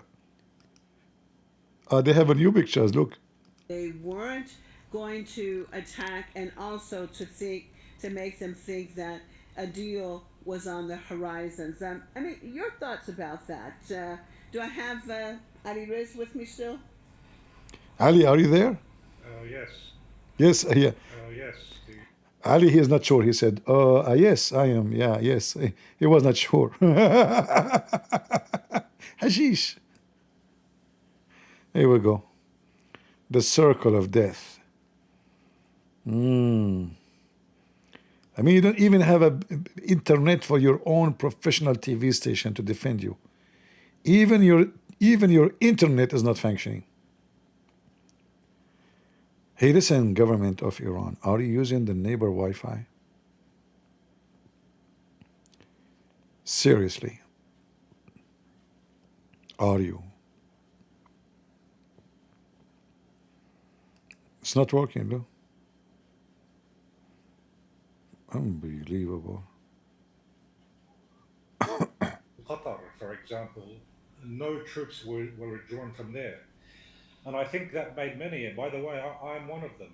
I was saying that if the Americans really...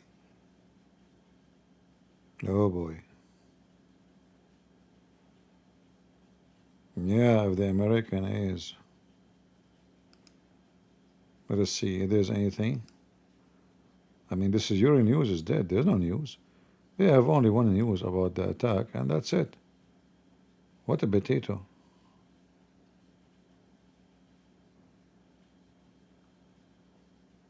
Word? Nothing. What an agency. The most truthful news agency in the world is CNN. They don't do lie at all, man. About guaranteeing that they would succeed in assassinating high-level figures like the head of the Revolutionary Guards. This is the best time to take the quote-unquote the enemy by surprise. You want to take them by surprise? This is the best time? Are you sure? Abdul, you are talking about taking them by surprise? Now, listen, if you attack now, they are really surprised. Hello, Netanyahu. I just heard them on TV saying, now this is the best time to take you by surprise. Are you surprised that the Iranian government saying such a stupid thing? To be honest with you, I'm not surprised. This is the best time to take them by surprise? I mean, think about the word in English. It's a surprise. Are you praising them? Are you giving them a prize? At all in disrupting the command and control. Iran is a very large country. Yeah. And I think that the precautionary measures have been put in place, and time will tell Sure. how much the Israelis have succeeded in this. Yeah, we can tell. We can tell how much succeeded. It's enough, potato, to see that you could not do nothing. You could not even shoot one airplane. You could not shoot a bullet at them. That is alone, even if the Israeli did nothing to you. Imagine how much humility that your enemy flying at the top of your head, and they killed all the highest commands of the army of Iran. The command of the Revolutionary Guard, which is the top terrorist command. The command of Faylaq al-Quds, those are the Mujahideen who they are suicider. The assistant and the special consultant and the supreme leader. There's a prevailing assumption amongst the Israeli circles and also some American circles that due to Iran losing in Syria and due to the blows which were dealt to Hezbollah in Lebanon, Iran's ability to respond has diminished severely. He is saying that Israeli think this. No. You are not diminished. You stupid. If you could not even stop Israel to wipe the floor with you in Syria, with all Hezbollah and the Shia there, what you can do now, you have no access to Syria. Hezbollah is surrounded by the enemy everywhere. What you can do? Oh, Lord have mercy. Let us see if we can find something here.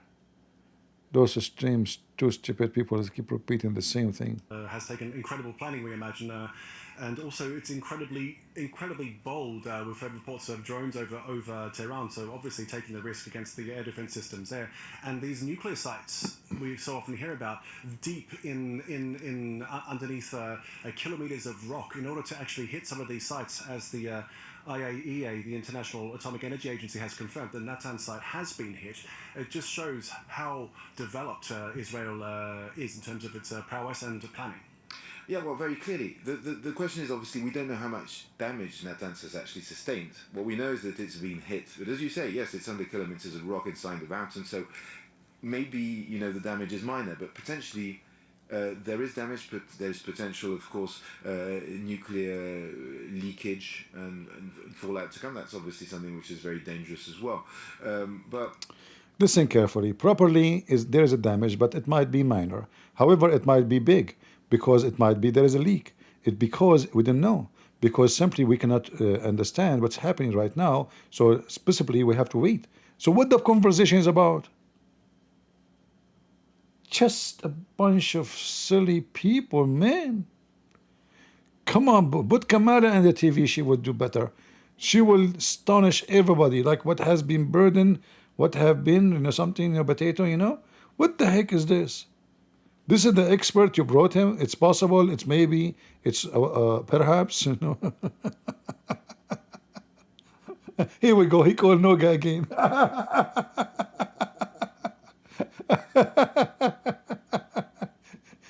This France 24 have 3 people in the TV. Quote, missiles weighing half a ton and even a ton will fall here. He said, this is to prepare Israelis for a sort of attack on their country that they've never seen before. And he continues, but this is the price we must pay so that our children can continue to live here. Oh What boy. we are doing right now is of historical importance. And similarly, we have the revelation of a note. Yesterday afternoon, the Prime Minister went to the Western Wall in the old city of Jerusalem to accompany the Argentine president before his departure. And so we've now been shown a copy of the note that Prime Minister Netanyahu ostensibly placed into the cracks of this wall, as is traditional, in which apparently he wrote, the note seems to show that he wrote, "The people will rise like a lion and lift themselves like an eagle." Now, all of these kind of bombastic, poetic, biblical type statements, I'm not sure they're doing much of a good job in calming Israeli fears or in actually explaining anything. And we have now Prime Minister Netanyahu really just now in a new statement, in a new video he's put out, his second this morning, again sounding almost like a religious leader. He says, we're following a very See those opening. see those filthy lefty? See those filthy lefty? She's an Israeli. He's a sound like a religious leader. So they want to be, those lefty are the enemy of any country in the world. Her country is at war, and she is bashing their own leader. And now what make him bad for her? Because he is sound like biblical. And I'm not sure if that will make the Israeli comfortable, if that will make them feel safe. She is not sure. I wouldn't be surprised if they invited someone, she is a lesbian.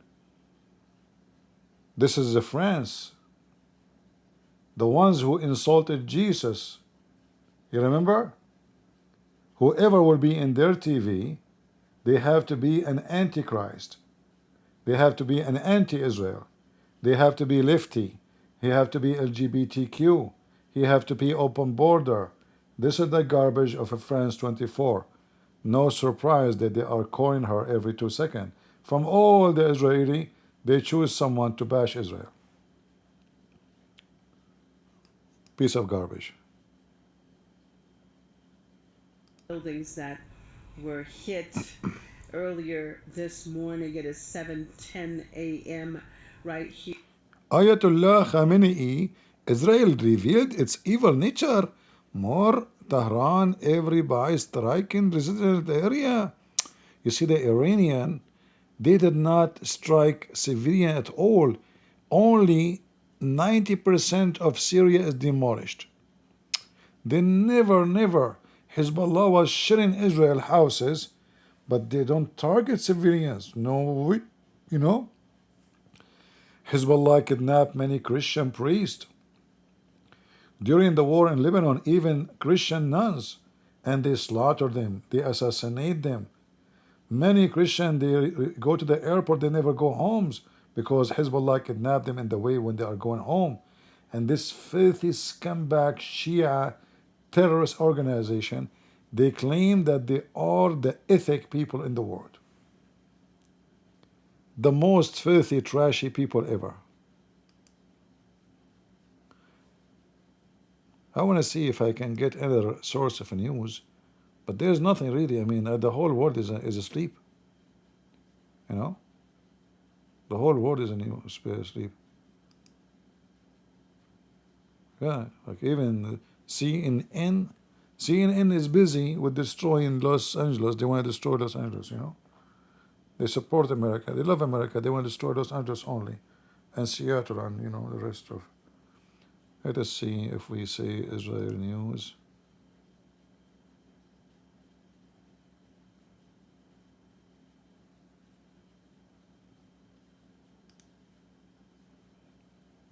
Let us see.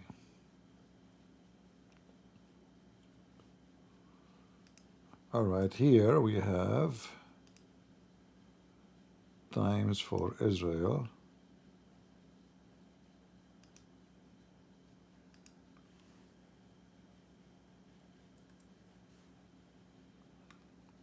So here it says Israel Wings of Zion official state plane takes off from Ben Gurion Airport.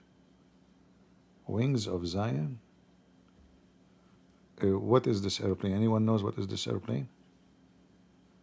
What is Wing of Zion mean? What do you mean by that? Is that like an airplane for the Prime Minister, or?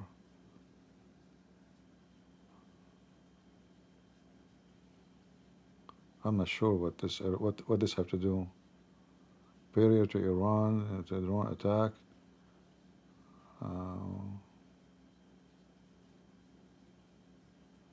Yeah, I'm not sure. Israeli airstrike target 3 military sites in Iran northeast, state media says. So yeah, they are targeting military, not only the nuclear facility, obviously, which is the right thing to do. Israel has so far carried out 5 waves of strikes in Iran, military official says. Report Iran military chief Bagheri killed in airstrike. Bagheri is dead? No! Please! I like Bagheri. I mean, from all the Abduls of the terrorists of Iran, you go after Bagheri. I mean, Gisla Bagheri for me.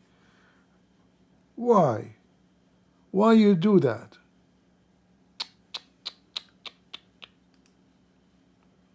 Unbelievable. Here we go. Bagheri is dead. What we will do without Bagheri? Is that even fair? Why? Huh? Bagheri is gone. Can you believe it?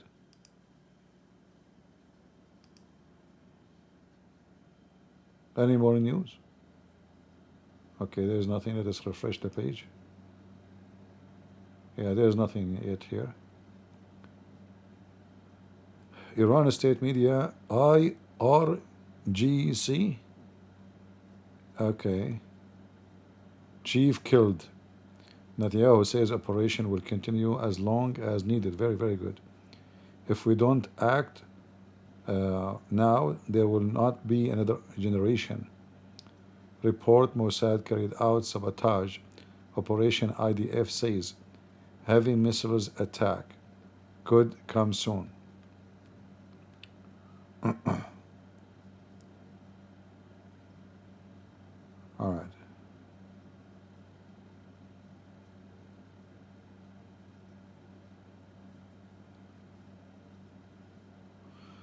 Witkoff said to warn Iranian response to Israel strike could lead to a mass casualty. I don't think so.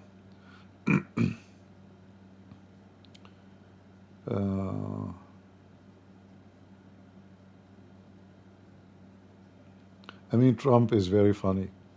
Trump says I don't want to, Israel to attack Iran, but strike could very well happen. What the heck that mean?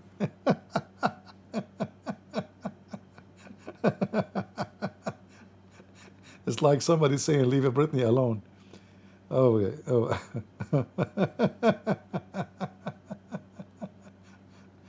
Oh, Lord have mercy. Let us go back here and see. The same women again. I mean, what's wrong with those TV stations? They have nothing there.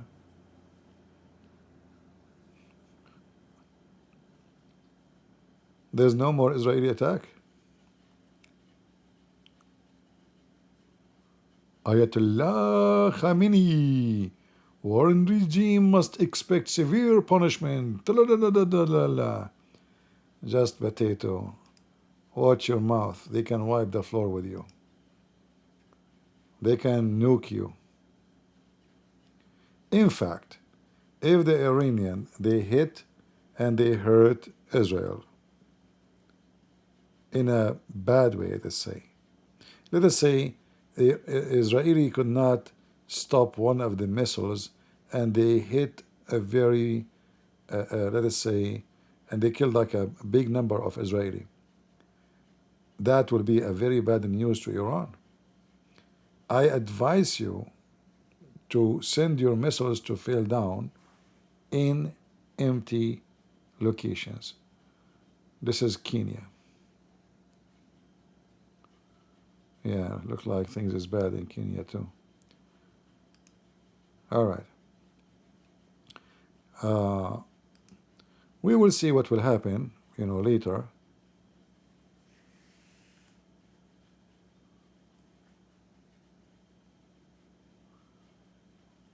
But I'm sure the Israeli are ready for whatever the Iranian. They are calculating their numbers very well.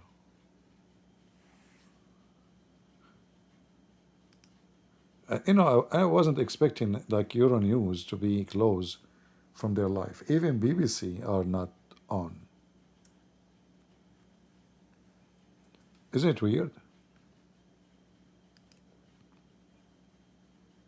They sleep really?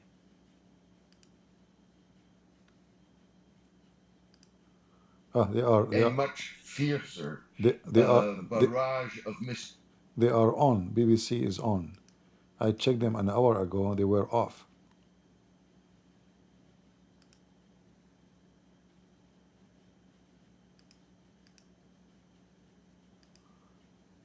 Let us see the BBC babbling. The Babylon BBC. The most hippie, stupid TV station. and more equally importantly, if it decides to do so, where it will attack those facilities. Iran is probably unlikely to want to draw the Gulf states, Saudi Arabia, and the UAE and other Gulf states into this conflict, but it has not excluded attacking U.S. military facilities in those countries. And of course, it has a variety of asymmetric options, even though its axis of resistance, groups like Hezbollah, have been severely we'll have to see how that plays out, weakened. James. So we'll leave it there for now, though. Thanks very much for your thoughts, as always. Good to speak with you. James Dorsey, Senior Fellow at the S. Rajaratnam School of International Studies. Now, the crisis in the Middle East is sending oil prices surging. Let's cross straight to our reporter here in our newsroom, Katie Silva, with more on the market reaction. Katie, what are we seeing? Well, so far, Steve, we've seen oil trading significantly up. Both Brent crude and NYMEX now up around about 9%. At one point, it was up to 11% up. Now, all of this comes because we're seeing increased fears when it comes to the global supply. We must remember about 30% of global energy comes from the Middle East region. 5 of the top 10 oil-producing countries all there, as well as the fact that we're seeing this potential conflict in the Strait of Hormuz, which of course Iran is part of the border there, and that connects the Gulf with the Arabian Sea. About a fifth of oil goes through that passage every single day. Now, one analyst I've been speaking with says that part of this is about a correction, that the market had been underpricing the price of oil. Basically, Those prices are fake because simply, why the price will increase for something nothing happened yet? Because is the oil supply changed? So those companies, they take advantage of any news to make it a reason to explain why they are increasing the price. Because the oil they are pumping right now is something they bought 6 months ago. And the oil we'll receive tomorrow, the price for it will not change. Because simply the contract for it is signed already few months ago. So why they are increasing the price? They are thieves. They find any opportunity to rip the consumers off. Mafia, Why the price will go up? What happened? The oil is running, and even if the war erupt, still the oil can go through, because Saudi Arabia have more than one access to the sea. What does this have to do with Iran now? Iran cannot stop oil coming from Saudi Arabia. They cannot. They can even import oil through Oman. not only through Saudi Arabia. But they make any excuse to make money from the pocket of people. Concerned that Iran will retaliate by attacking either Israel or American targets that really could lead to a major escalation in the fighting. And Guys, if you look at the body movement of this person, I don't know what he eat. Thank God he stopped moving. Man. Oh boy. well, I think that if this leads to a suspension of Iranian oil exports, we could see oil prices rise from yesterday's settle between $5 and $7.50 a barrel. Oh. The greatest fear in the oil market is that Iran starts attacking softer oil targets throughout the region, ultimately impacting transiting through the Strait of Hormuz. And if that were the case, I would see oil prices at $100. You're just a bunch of stupid. Because simply this is impossible. You know why? Because Iran is bankrupt and they have to attack the oil resource on the Gulf. They will attack their oil too. So they will go bankrupt. So how that will help Iran anyway? It's just, I mean, look how he moved his head. Those are specialists in, they will not dare to attack Saudi Arabia and Emirat. I mean, alone with Israel, they are shish kebab. Plus, the distance between those countries and Iran is very small. So if you shoot their oil refinery, they will shoot back your refinery. So how that will help Iran? They will never do that unless they are asking for suicide. All of this is just a stupid talk, have no meaning and no reasoning. Fear mongers. It is seen. This is Didi from Iranian TV. Cross back over to one of my other guests. What happened? What?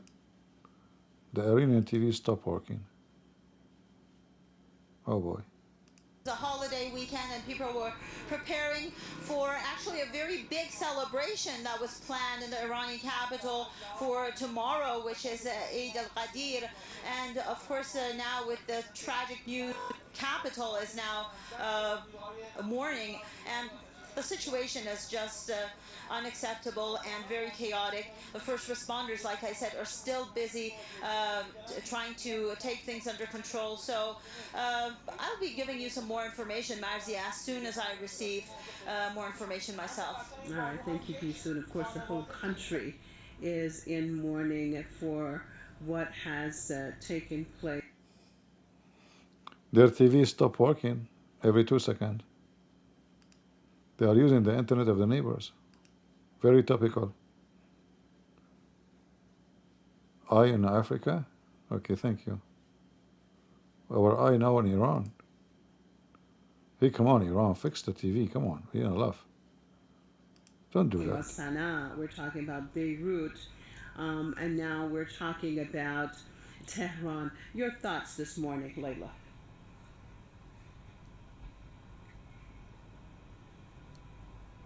Condolences to the Iranian Republic, Iran Islamic Republic, and at the same time to the families of the martyrs, to the civilians and the fallen generals and scientists as well.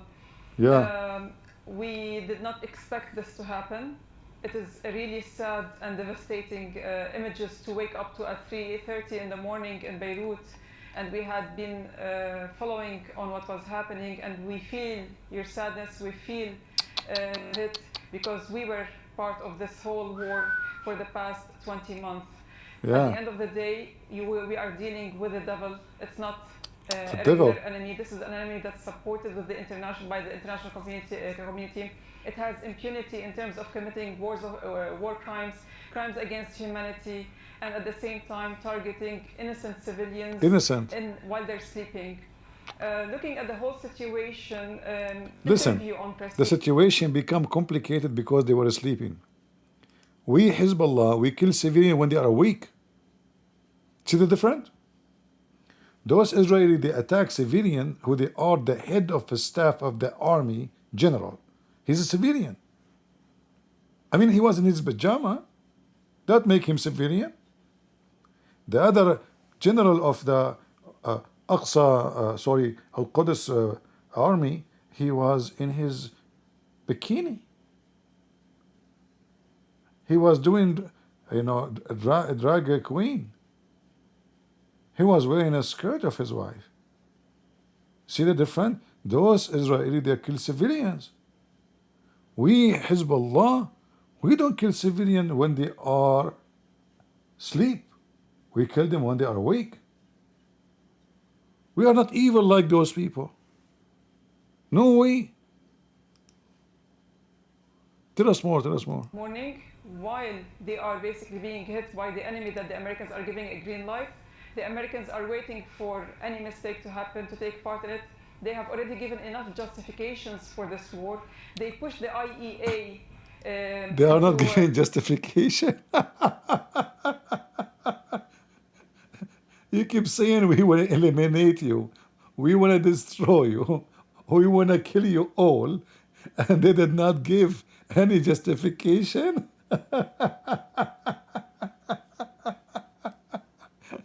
Hello? What is this justification you have for this attack? Isn't you keep saying for the last 50 years you want to kill every Jew? So? And you want to destroy Israel? And you want to rape our women? Yeah. And you want to burn us alive? All of us the same as Hitler did to us? And you asking me what is justification for this attack? Yes, what is the justification? Hey guys, if there's anyone is single, this Hezbollah female, she do mut'ah. Very cheap. Very cheap. $10 maximum.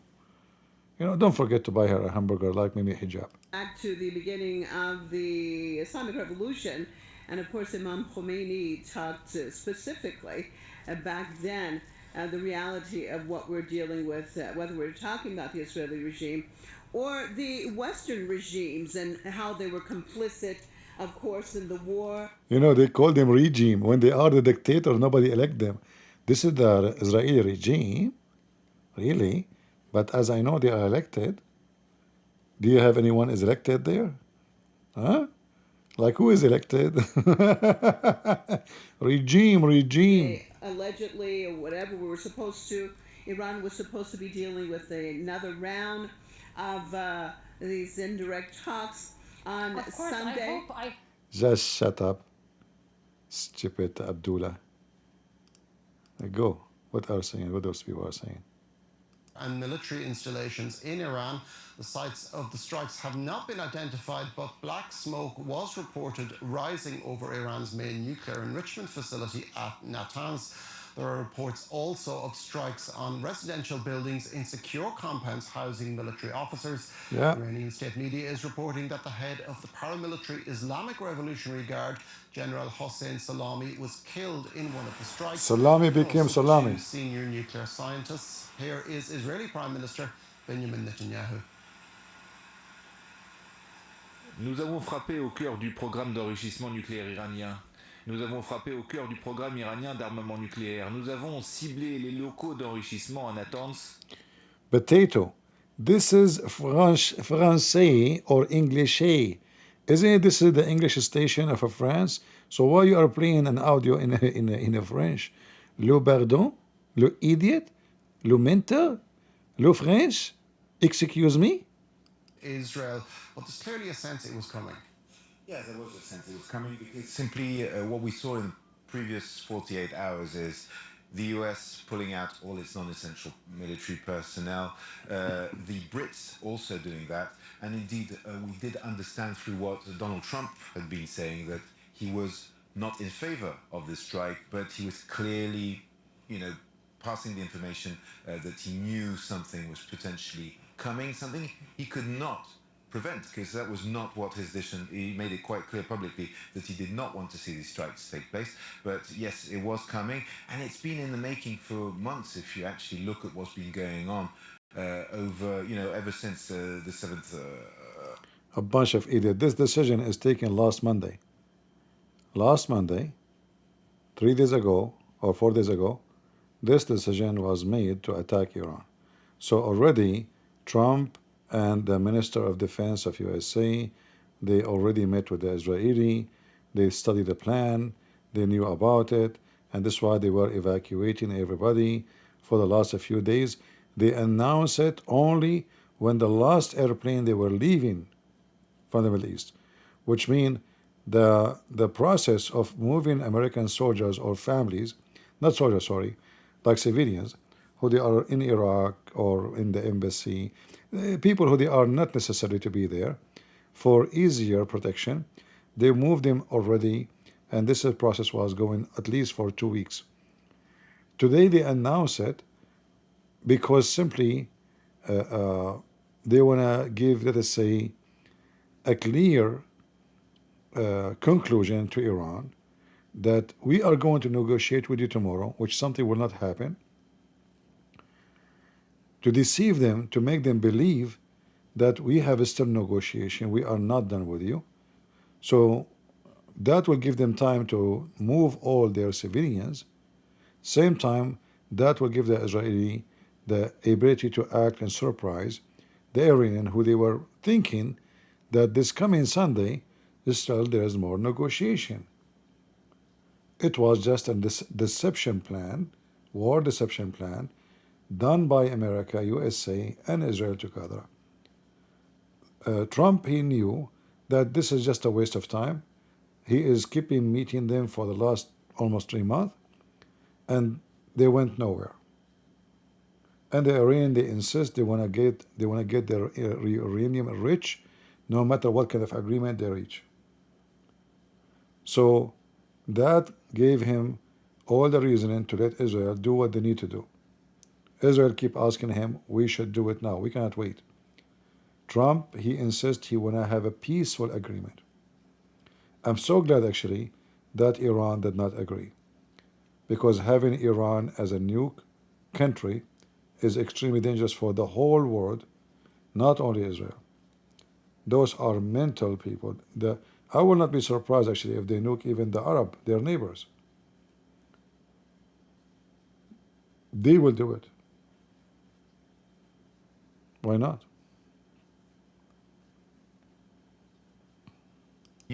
This was very public. I mean, I knew this yesterday morning, so the Iranians knew it as well. Obviously, it's always difficult to know what's happening in back channels, but the fact of the matter is, we'll probably be seeing in hours to come the Americans, if there is a retaliation by the Iranians, quite rapidly we'll probably see the Americans aligning with Israeli interests, even though they didn't make the decision for this attack. What do you mean? James, and I mean, with us there, James. We'll go to. you see, those people are really stupid. What do you mean they did not make decision? Who is the naive would think for a second that the American, they are not making decision with the Israeli? How stupid you are.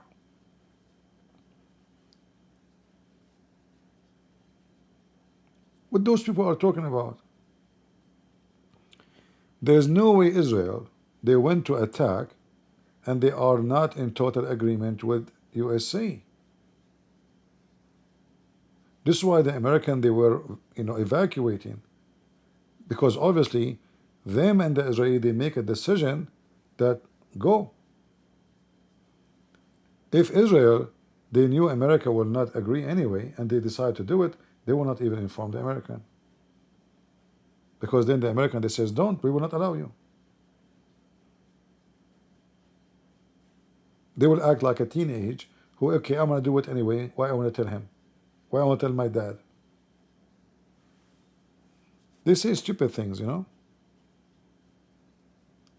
supreme leader, commander-in-chief in this case is the supreme leader, who has to declare a warring situation and mobilize all the military wings to launch a military operation on Israel.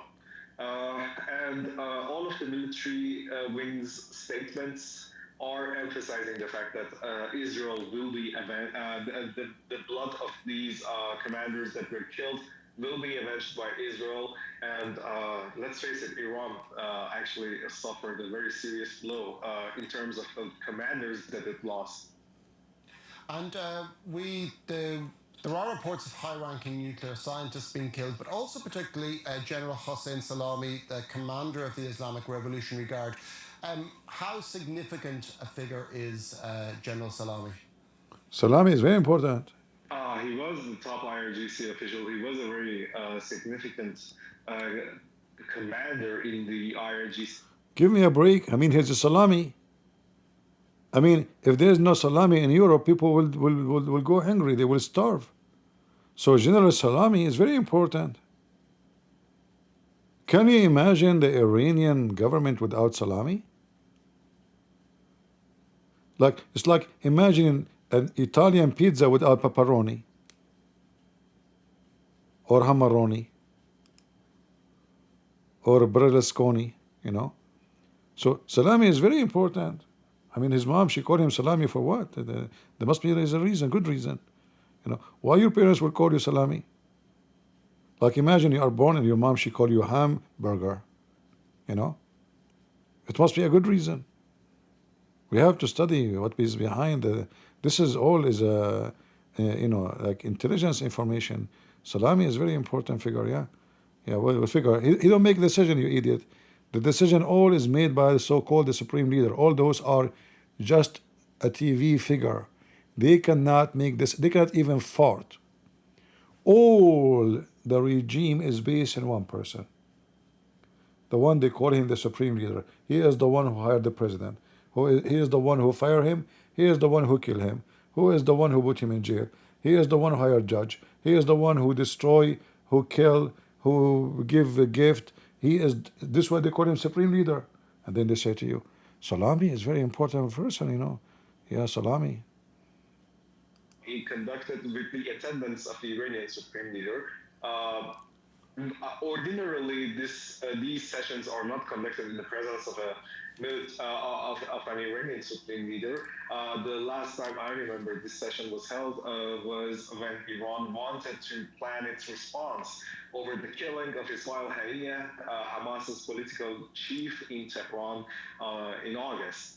So I think this signals a military response from Tehran, and we assume that this military response will come soon, because this cannot be overlooked, as it was stated in the army's statement. This is a crime, this is an atrocious crime that cannot be overlooked. The army will not be hesitating, it is just waiting for a green light from Ayatollah Khamenei. Thank you very much for that, Saeed. I'll ask you to just stay on the line there. I'll bring in James Andre again. James, this happened at a time when there had been charges in the West in particular that Iran was close to developing a nuclear bomb, certainly a lot closer than it has been in the past. And yet the Trump administration had tried to get Iran to the table. It did actually get Iran to the table, and yet those talks stumbled. Is this a bit of a setback for Washington? Well, the thing is, it's a setback for Donald Trump, who quite clearly stated that he did not want to see this attack take place, and that what he wanted to see was diplomacy and to strike a new deal. He considered the GCPOA, which was the previous deal that was negotiated back in 2015, was basically cancelled by Donald Trump during his first administration. He also always considered that deal was a terrible deal, that he said many times. But you know, the Europeans remain committed to that deal for... I just received information that the Israeli army attacked Iran refinery. All right? But I cannot confirm. We have to wait to see if they will, any side, they confirm that the Israeli attacked the Iranian oil refinery. Yeah, that would be very painful for Iran, actually, because this is all where their money is coming from. Let me see if I can find any confirmation, if such a thing can be confirmed. You know, the question, Mark, is what will the Iranians do now? And what are their options? If you actually think about it, it's true, Marco Rubio says do not attack any American interests. or we will retaliate. We were not part of this decision. But the fact of the matter is, and the Iranians know this full well, the Americans will fall in line and help defend Israel in the case they do attack with any strength. So they might choose to consider that these were American-made weapons, for example, and decide to target American bases. Obviously, that's always a possibility.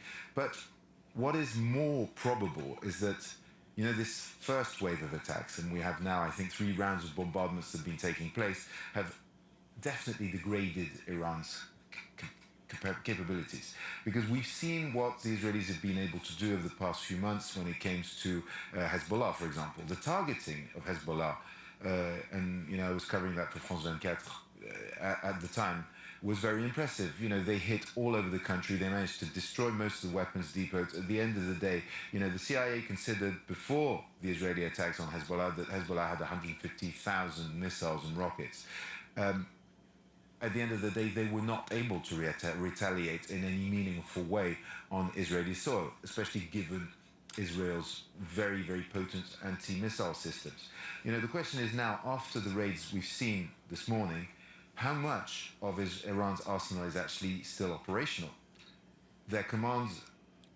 I receive news, but I cannot confirm, that the Israeli, they moved many Israeli civilian airplanes from their airport all the way to Cyprus. So they are expecting that Iran will shoot missiles trying to hit Israeli airports. So they are moving Israeli civilian airplanes all the way to Cyprus. But again, we need to confirm, like this is what I received, but I need to confirm if this is accurate, you know. Yeah, if the Israeli attack really the refinery of Iran, that means Israel is not just seeking to hit and just, you know, obviously they are seeking devastating situation for Iran. Because this country without oil, they have nothing. They'll go bankrupt. So possibly the plan is bigger than just, if it's true, you know. Let us see.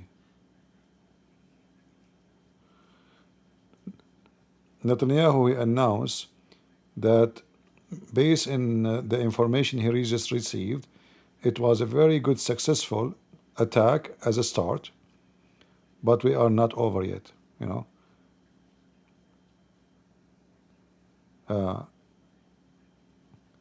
So he reported a very successful attack. Let us see.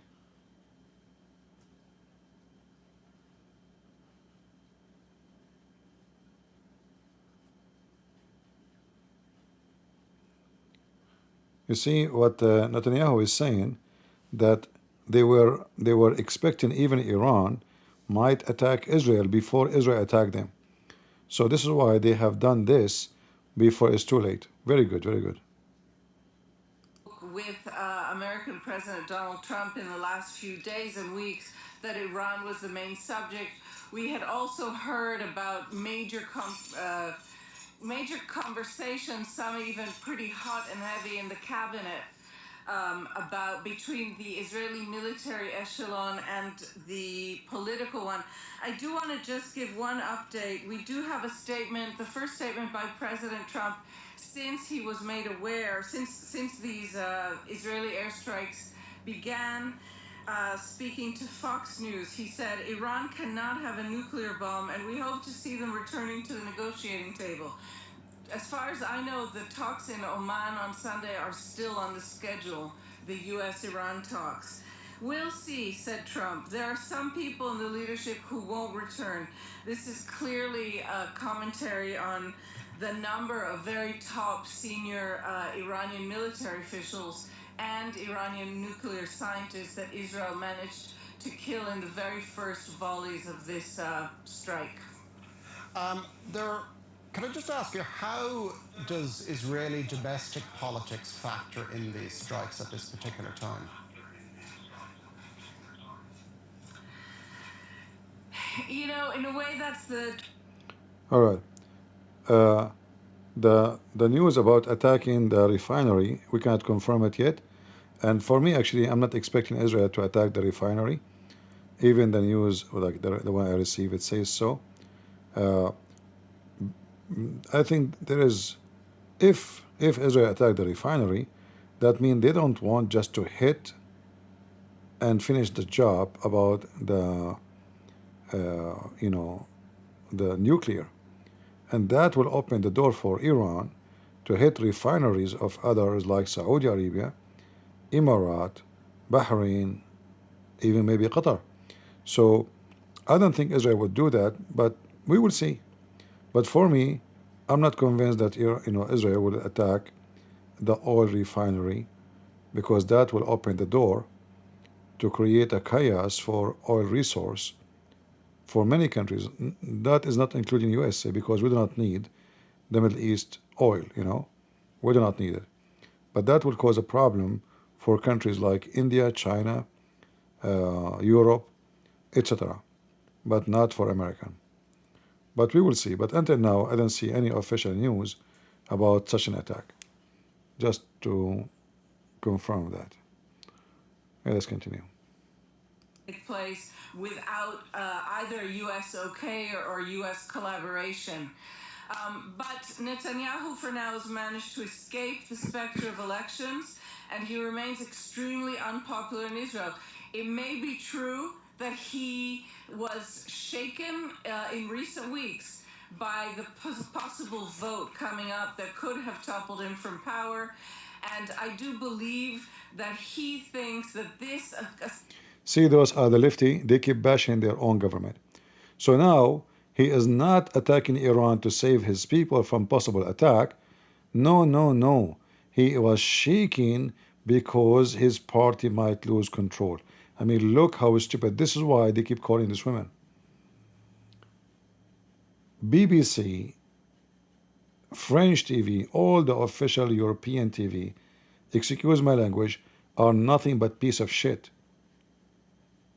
Look at this woman bashing her own country during the time where she might die tomorrow.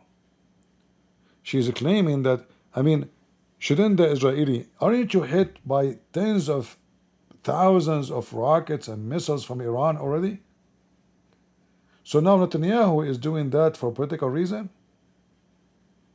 What an evil woman. And let us say, for the sake of argument, he is doing so. Shouldn't you, in the time of danger, you stand with your country no matter what? So you go on TV to bash the guy, to make Israel look bad? Because if she loves her country, she will not say anything will harm the reputation of her own army and her own nation. Because people, they don't care really for Netanyahu. All what they care now, they want to bash Israel. So you say, oh, Netanyahu is doing this war, not because Israel is at war, but because they are at risk. No, it's just for the sake of his own protection. Then that will hurt your country. This is how evil they lived. Pure evil. They are all from the same kind, no matter where they go. Their kind is shit. The shitty left. Pure evil.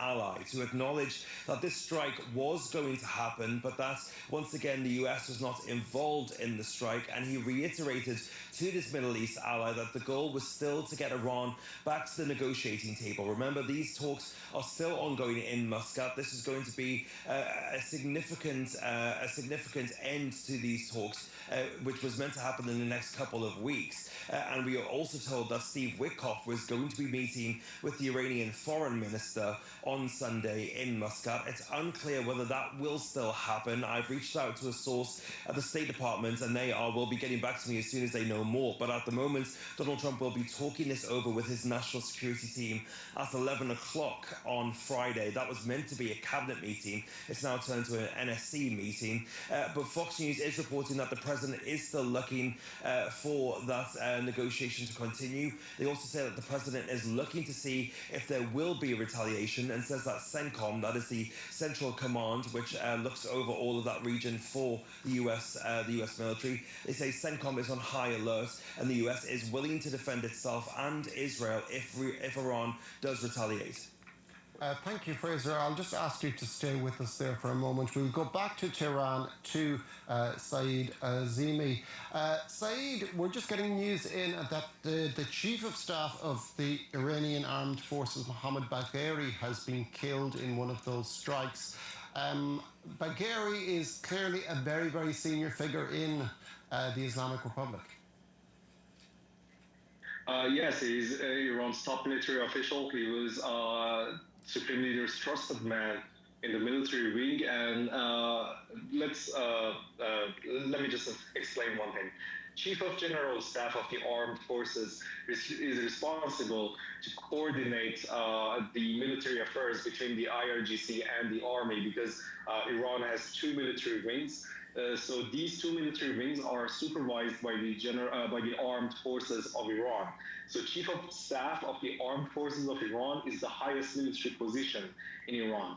And yesterday, Chief of General Staff of the Armed Forces, Major General Mohammad Bagheri, ordered the commencement of a massive series of exercises, military exercises in Iran that were combined with IRGC and the army, both in action. So we don't know the fate of these drills now. We don't know if they are stopped or not.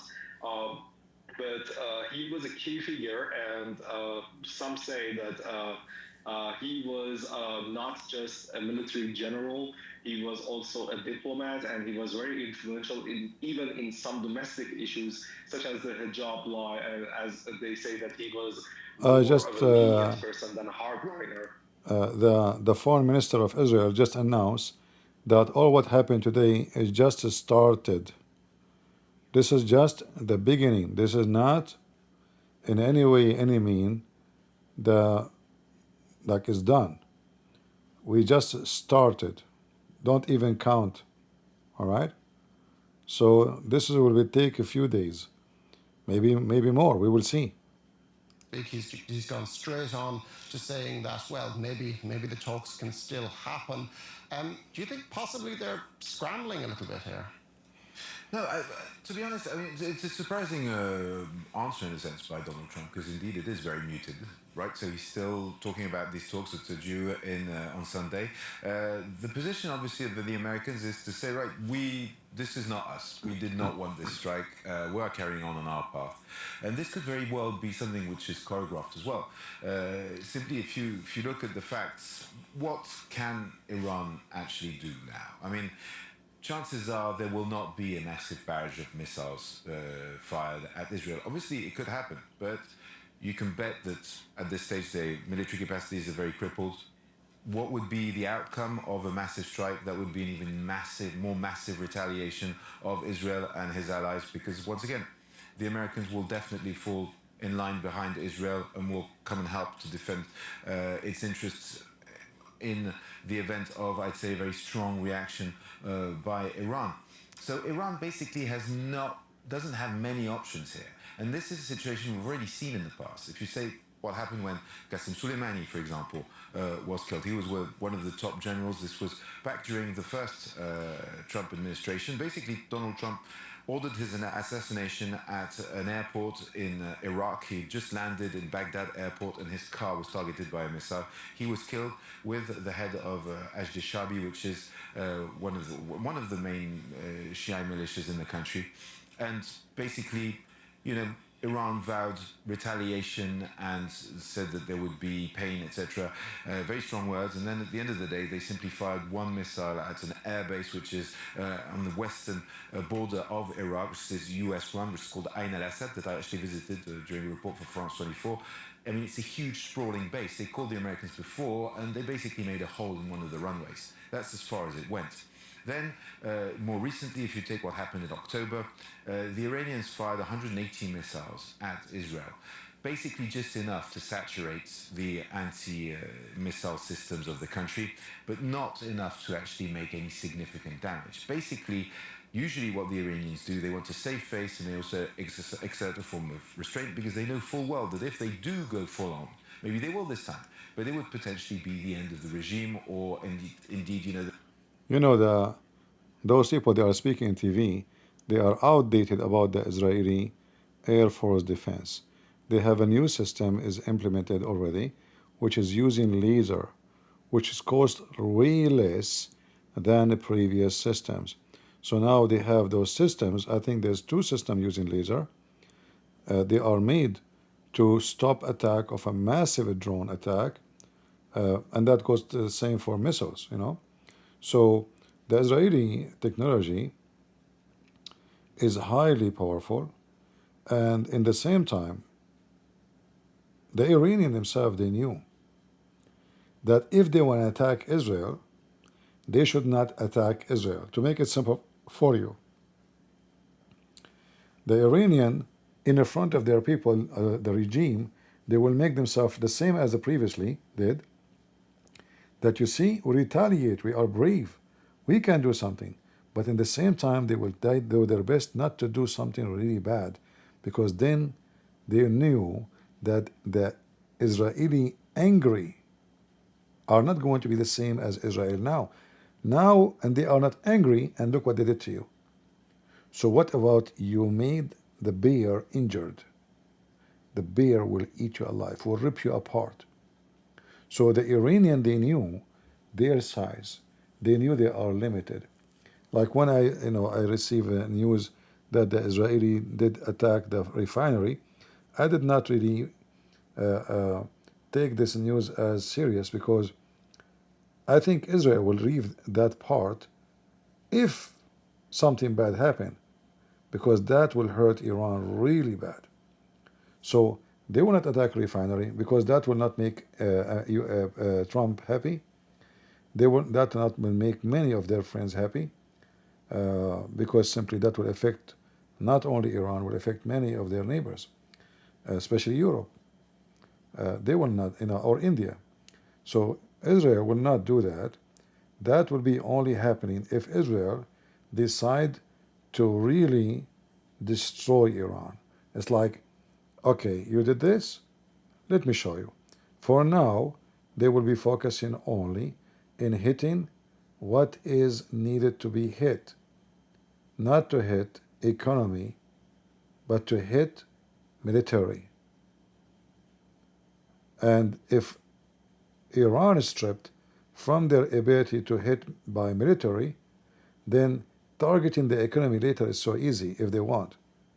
As you see, they have a full control of the Iranian space and their airspace, and Iran is not able to shoot down not even one airplane. So the Israeli army, even so Israel is so far from Iran, it might be that even the Israeli fighter jet is flying from Saudi Arabia. So they can refuel. You see, Saudi Arabia in the appearance didn't have a relationship with Israel. But we knew very well that Saudi Arabia secretly, they have a lot of relationship with Israel.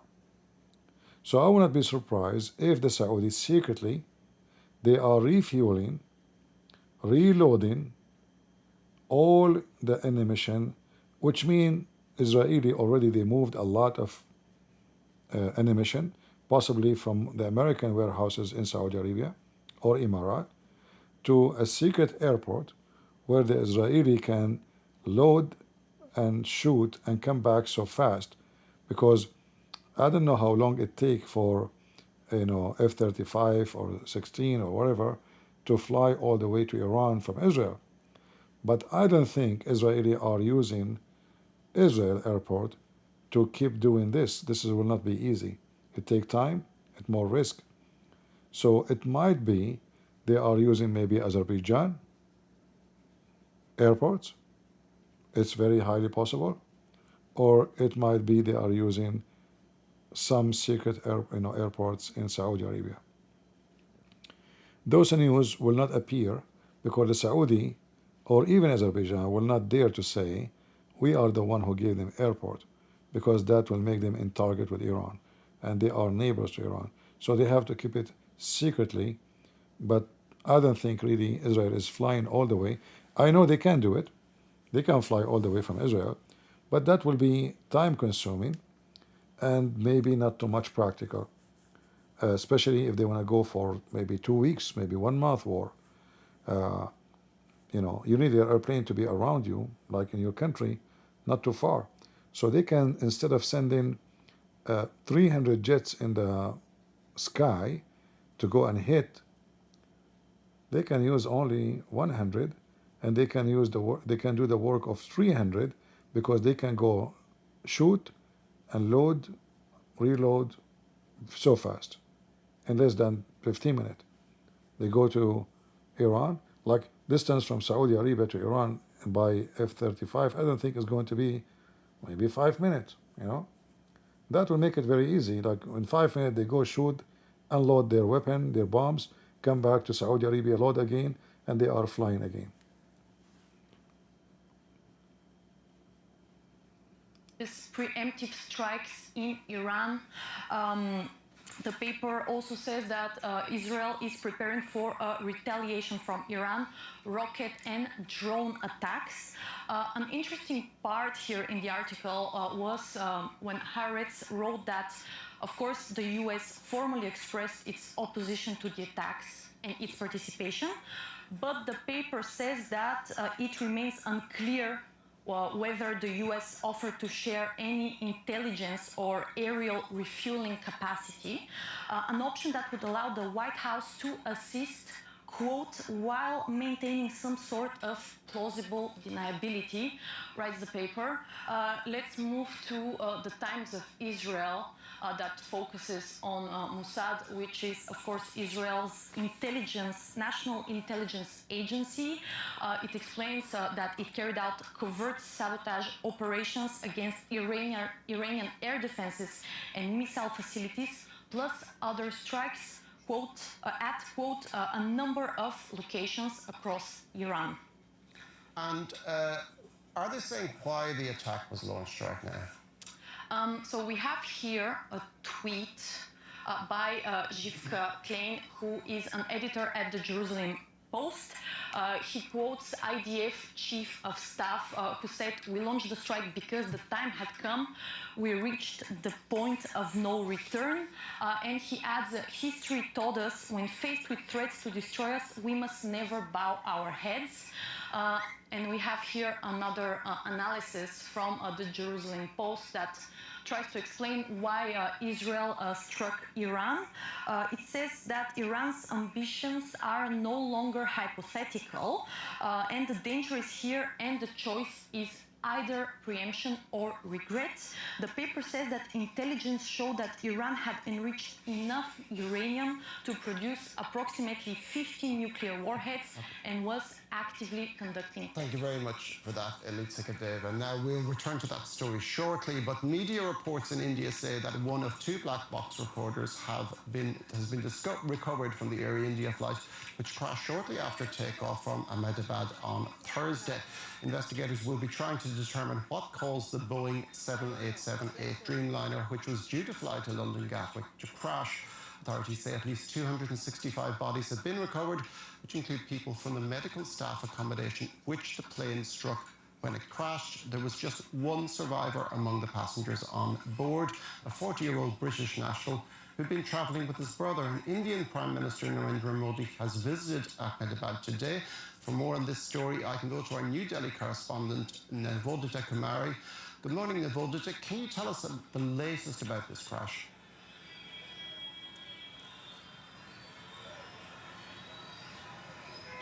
Yeah, good morning to you too. Yeah, we are just a few meters away from the crash site. You know, this is what happened when people they go and buy ticket in a cheap airlines. Never use Indonesian airline, Indian airline, Pakistan airline. Pakistan airline is the last one I would take forever. No way. Sri Lanka airline. I mean, you see, airline is a very, let us say, high risk business. And those countries, in order to make money, they don't do the right maintenance. In fact, what I learned, that most of those countries, the flight, they don't even do maintenance when they arrive to the airport. No, the flight, they would load again and they go. They keep going. Nobody check. The only thing they do, they just reload gas. There's no maintenance. So the airplane, God knows for how long, when the last time they have maintenance for it. So never be cheap in your life. This is about your life, And it's possible that such a thing can happen in an airline with already, let us say, advanced, rich country. But at least there, if you die, they will give your children, your wife, couple of millions. Here, you die in Indian airline, what they give you? 50,000 rupees? 100,000 rupees? So don't make such a mistake. As you see, those are not, I don't consider them even airline. This is like in the Middle East we call like those van, what they call the things in Thailand? TikTok? Like, this three things with three wheels, what they call it? Something like that. Yeah, they are very dangerous. They can flip so easy. But in a poor country, those things is accepted. Nobody is. People just want to go home. So don't be like those. This is not something like a truck. They would have a flat tire. They would stop. You take different one. It's an airplane. All right. Never fly with those people. Let's see if there's any other news from the Abdul channel. Yeah, Abdul, why your channel keeps stopping? What's wrong with you? What happened? Don't tell me the Israeli they hate your TV too. Let me call Netanyahu. I mean, Netanyahu, what are you doing? So what we will watch now?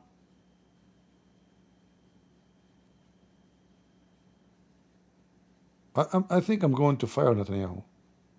But not now, because there's a war, I will wait until the war is over, and then I will call him, all right? I will tell him that you are fired.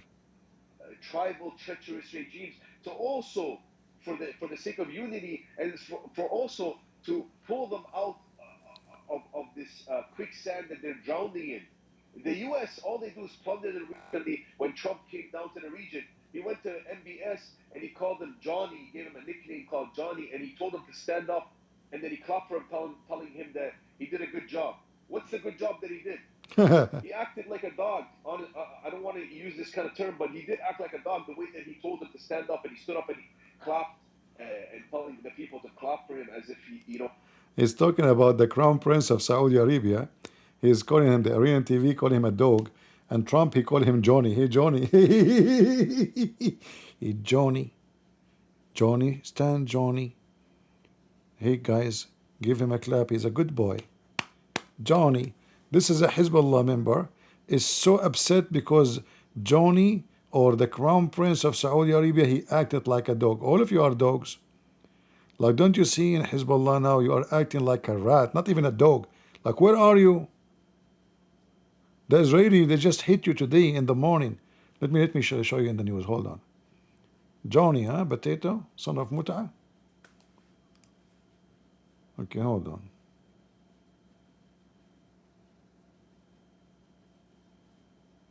I just received news that 10 top scientists, nuclear scientists, are killed. Top 10, at least.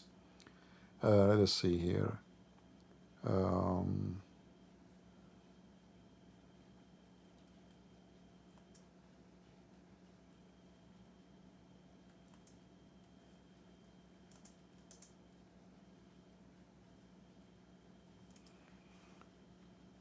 Yeah. Let us see. We want today news today. Yeah, just today. I mean, Hezbollah don't even dare to fart, man. They are doomed. And this guy is acting like a hero. He stopped like a... Be a man. Israel is hitting you every day. What happened to people of Nasrallah want to do jihad? This is... where is the one today? This is in Iran. Isn't it in Iran? Yeah, this is Iran. Where is the Lebanon? What?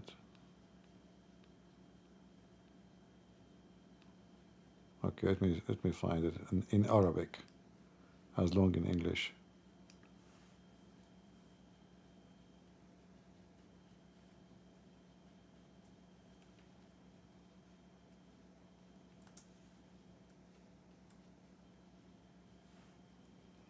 Here we go. And then we go today.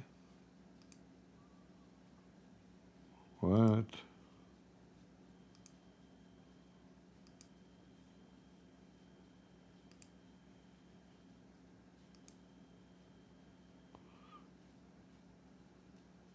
Yeah. Almost every day, Israel is making Hezbollah shish kebab in Lebanon. And Hezbollah don't dare even to fart. Every day there's an attack on Hezbollah. This is just the news. I want to see when I can find the one which is today in the morning.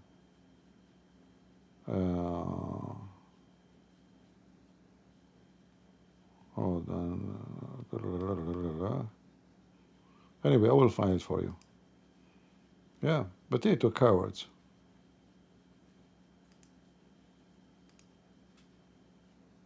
And same thing with the West, they're in Europe.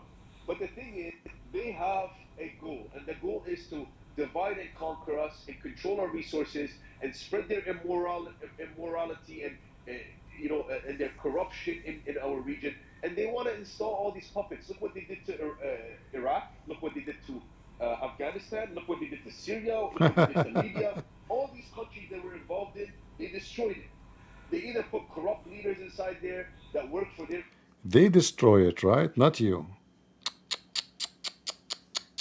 Yeah, I know. I was wondering who destroyed Yemen and Syria and Lebanon. I mean, come on. This is the Canadian and the American. Hezbollah, they are, what the scumbag. Just get out of here. Potato. Let's go to the idiot of a France TV station. Israel from these Iranian rockets. Is the Trump administration likely to do the same in the eventuality of an Iranian response this time? I don't think there's any world in which the US won't defend Israel, and Donald Trump effectively said that himself in a recent interview with Bret Baier from Fox News in the aftermath of this strike. He said that the CENTCOM, the Central Command of the US military, was on high alert and said that the US will defend itself and Israel if Iran retaliates. Now, worth noting that in those early attacks in April and October last year during the Biden administration, there was rumblings about this kind of retaliatory attack happening, and we actually had a couple of hours heads up before we went on air about this taking place. Now, when I put that to an official from the Biden administration, they told me that the Iranians had not telegraphed their punches, as John Kirby liked to say back when he was on the podium. But of course, that clearly wasn't true, because I had sources inside the US government telling me that this attack was imminent and was about to happen almost down to the minute.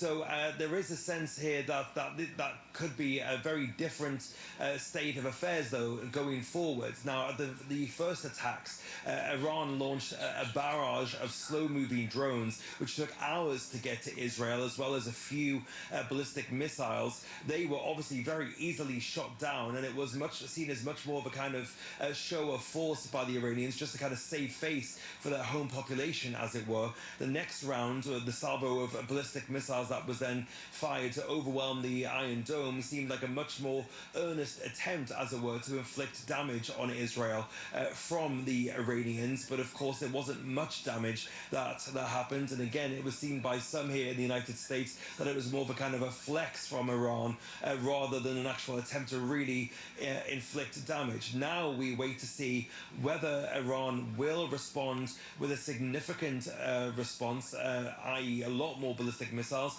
or whether Iran even still has the capability to be able to launch that kind of attack. Of course, the Israelis have been targeting missile and military bases in these volleys of attacks that they've been launching over the last few hours. So it is also possible that Iran's defenses are significantly degraded.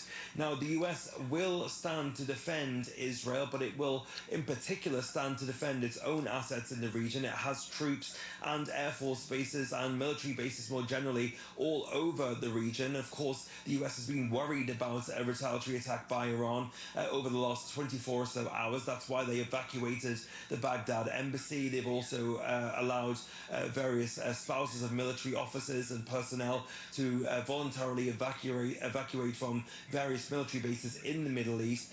But they will respond likely if those are targeted. Now, Iran says that it's going to attack the Americans. It says that the Americans at least are responsible. Iran says that the US, as Israel's main supporter, will be responsible for the consequences of Israel's adventurism. Now, that is different from what the Supreme Leader said. He didn't directly address the United States, but the US will look to respond if Iran does indeed decide to attack the Americans for this attack from the Israelis. Thank you very much for that, Fraser Jackson in Washington, and also to Sayed Azimi in Tehran and Noga Tarnopolsky in Jerusalem. And we can go back now to James Andre from our International Affairs desk here in the studio. James, Fraser was just talking there about potential US responses. The US is usually steadfast in its support of Israel, but there are certain differences between the Biden administration and the two Trump administrations with regards to their responses and handling of the Middle East. Absolutely. In fact, Israel has had a history of, I'd say, overstepping what the American president wanted to see happen. I mean, maybe, I'd remind you of what happened in 2015 when Benjamin Netanyahu traveled to Washington. He was invited by the GOP speaker at the time, spoke before Congress, while Barack Obama was not even informed of his visit, or at least not officially informed. Basically, this was about the Iranian nuclear deal. At the time, he was trying to convince the American Congress that the JCPOA, so the Iran nuclear deal, was not to be signed because it was dangerous for Israel. And he did this behind Obama's back, and Obama was furious at the time. I'll give you another example, and this is even closer to what's happening right now. This was back in 1981.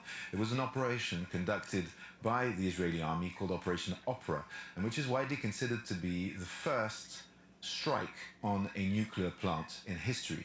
Basically, at the time, it was Saddam Hussein who was building a nuclear facility in Osirak in Iraq. This was being built in cooperation with the French, and at the time, the United States has just freshly delivered F-16 jets to Israel, and Israel conducted a strike without speaking to any of its allies on the Osirak nuclear facility, which was nearly ready to start functioning and who was about to be fueled. So it was the last possibilities to strike this installation before it was fueled. And basically it killed 10...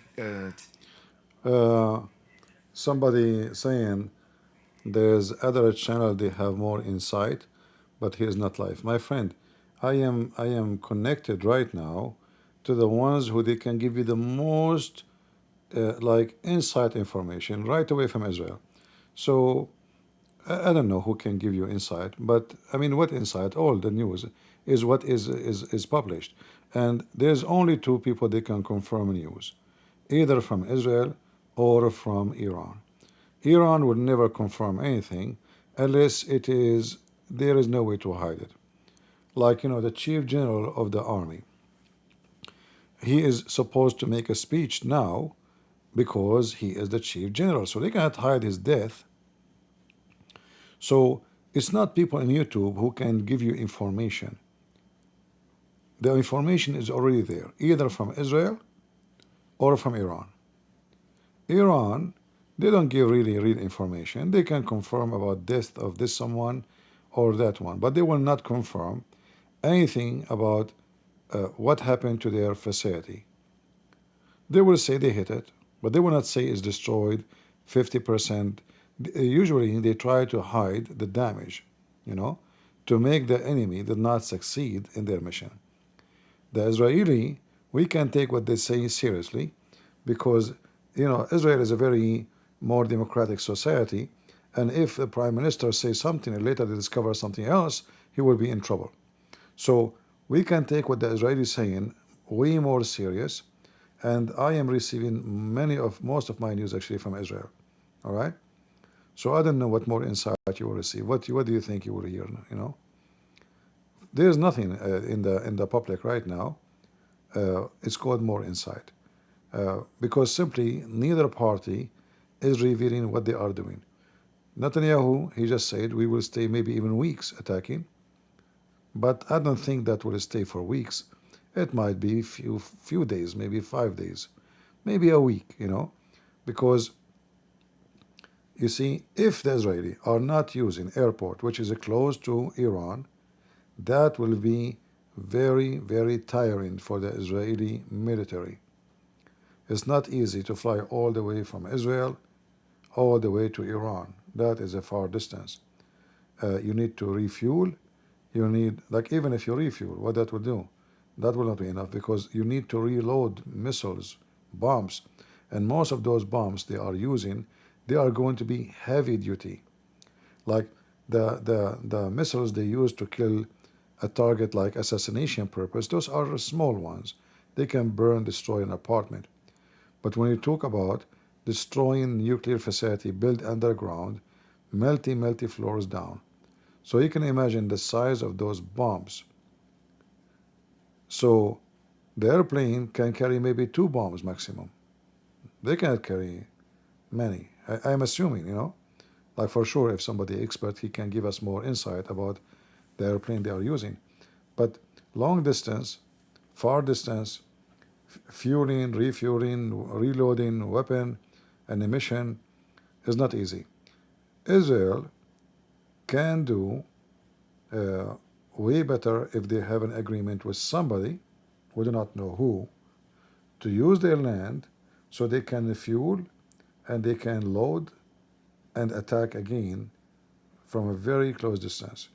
There's 2 options, 2 countries they might do that, Azerbaijan or Saudi Arabia.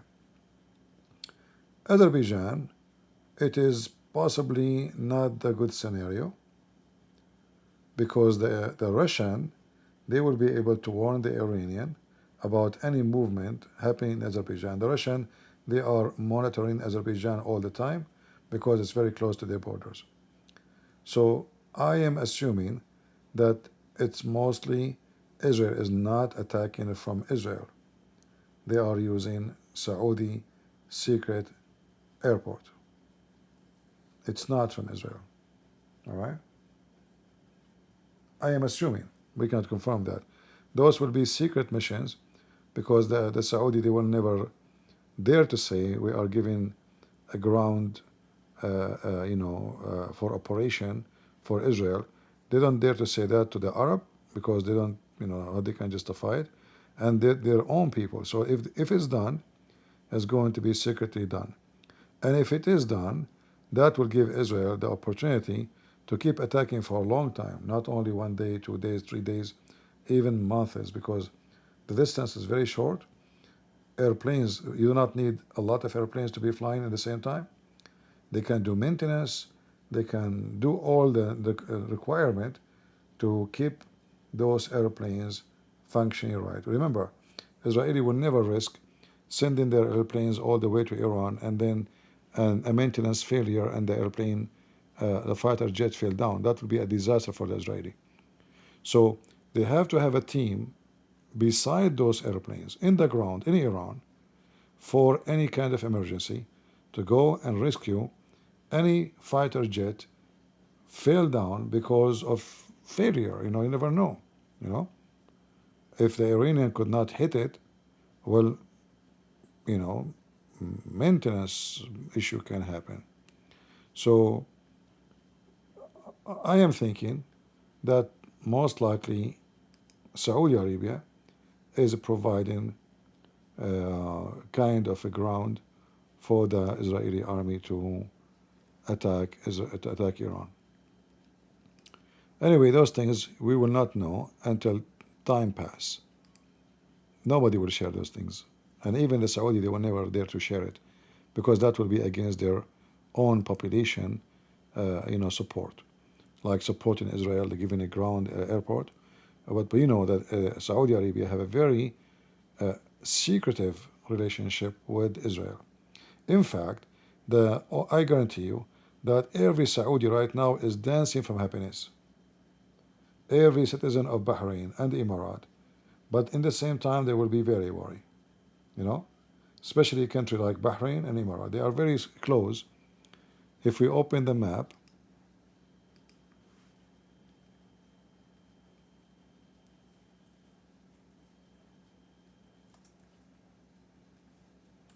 give me a second. So this is Iran.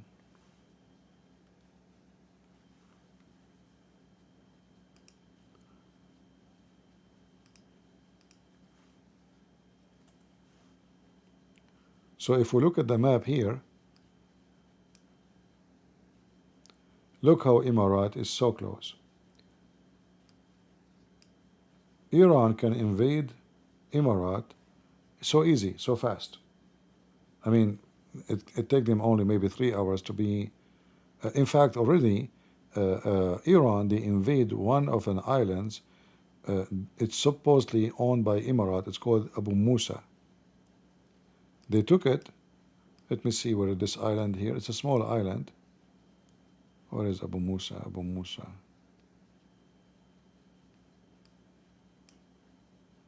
Let me see where it is.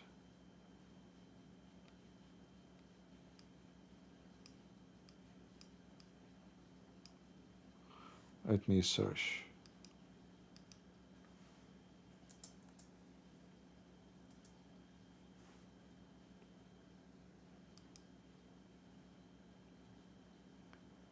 All right.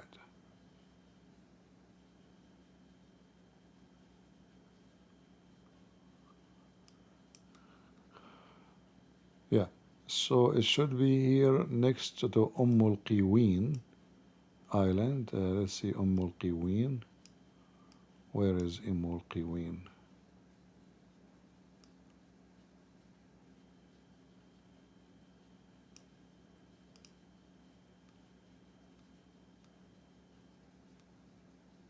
Okay, give me a second.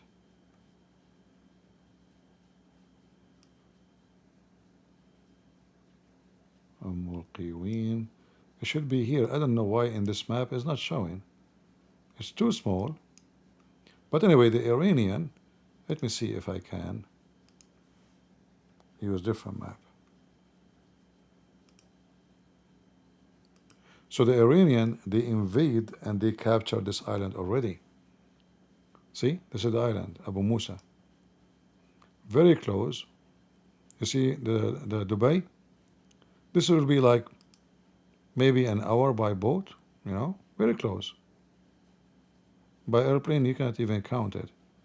Very small island, invaded, the same as Turkey invade Cyprus. The Iranian, they invade this island. Let us see if we can load in, in Google. You cannot. But you see here, there's an airport, but this is used by the army. So for the Iranian to hit Abu Musa or to hit Dubai, it's just, it's a piece of cake, They are so close. I mean, even without this island, Iran is so close to Dubai, very easy. Very, very short distance. So Iran is here, and this is where the red dot is.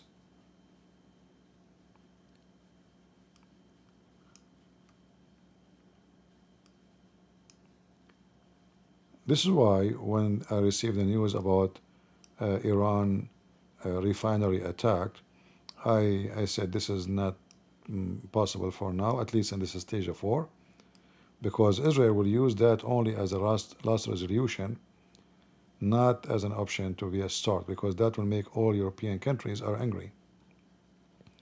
Will make all their friends angry, actually, because that will hurt them. Because Iran will hit all the refinery as a revenge, because they lost everything then. If you destroy the refinery, that means this is where the money for their bread and food coming from. You just destroyed the regime.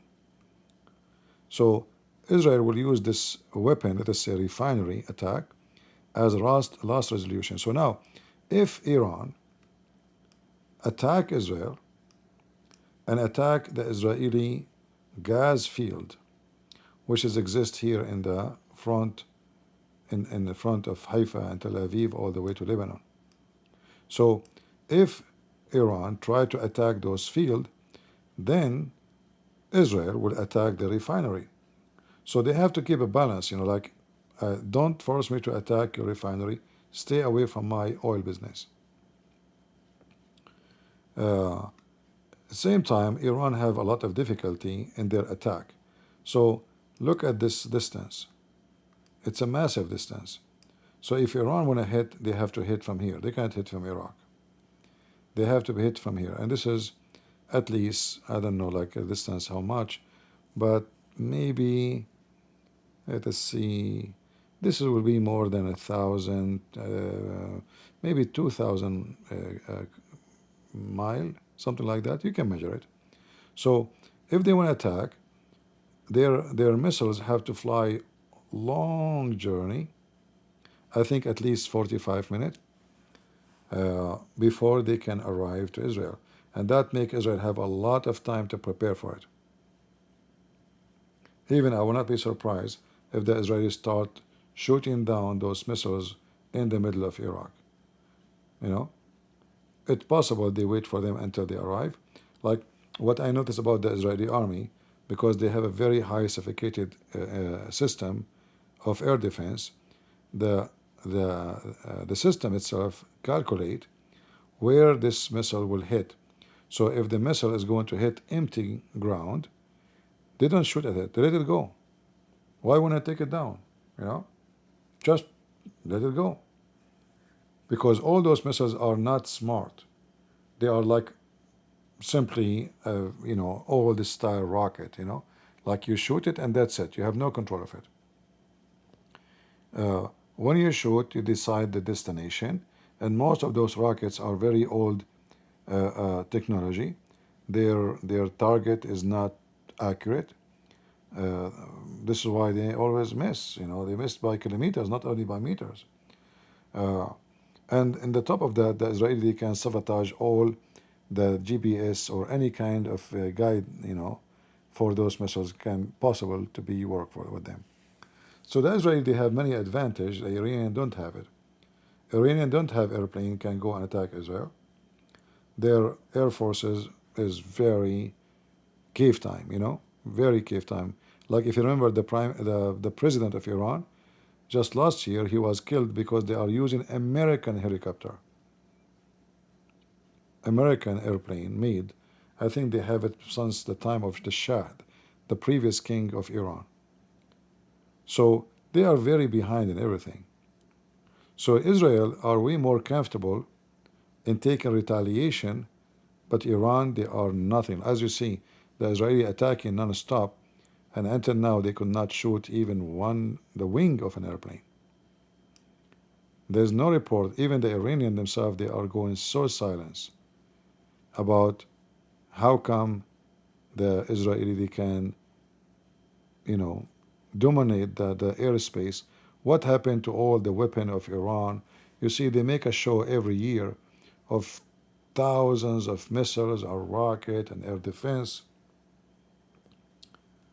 It turned to be all his fault.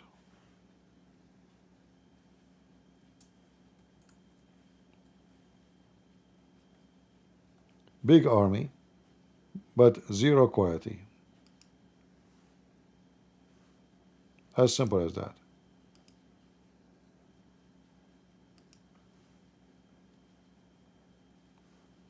So this is the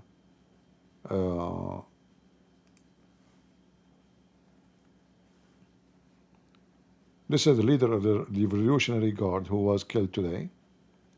And this is their, look at this. When you see this, you say, man, this is a very powerful army. Man, scary. Look how big the number is.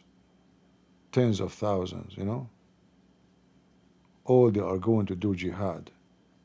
Take a beer. All of them, they are angry and shouting, death to America, death to Israel. And now everybody is in the run hiding. So, by the appearance, Iran have a powerful... You see, Iran, as an army, I can say they are way more powerful than Saudi Arabia, Emirat, But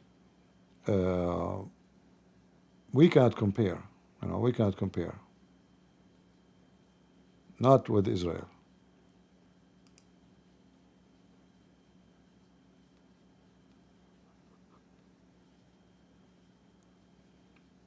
Alex, supposedly I'm scared now. Yeah, Abdul. Ya Tharat al-Hussein. In the top of his head it says, oh, revenge for you, Hussein, which means they want to kill the Sunni. They want to take revenge for Hussein. I mean, look how stupid they are. Hussein is the grandson of Muhammad, supposedly, which is not true, by the way. Muhammad never had kids. But anyway, the Sunni, they killed the Hussein. They killed the family of Ali. The Shia, and those are Iran, they want a revenge for someone who was killed 1400 years ago. Okay, want a revenge from who? From the Sunni who live next door.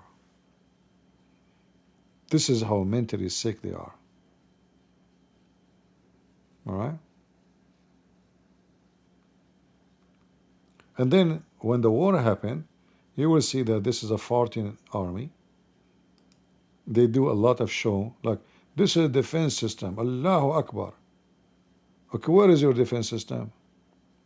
All of those things behind you, they do what? Where are they? What happened? You could not even shoot one Israeli bird?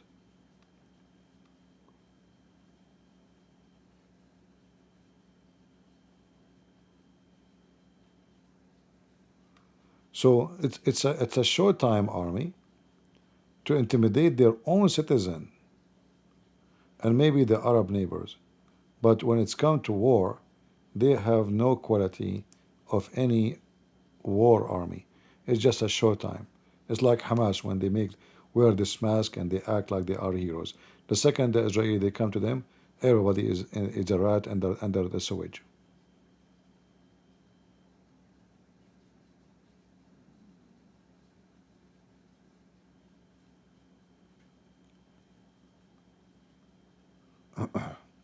Let us see if there is any update.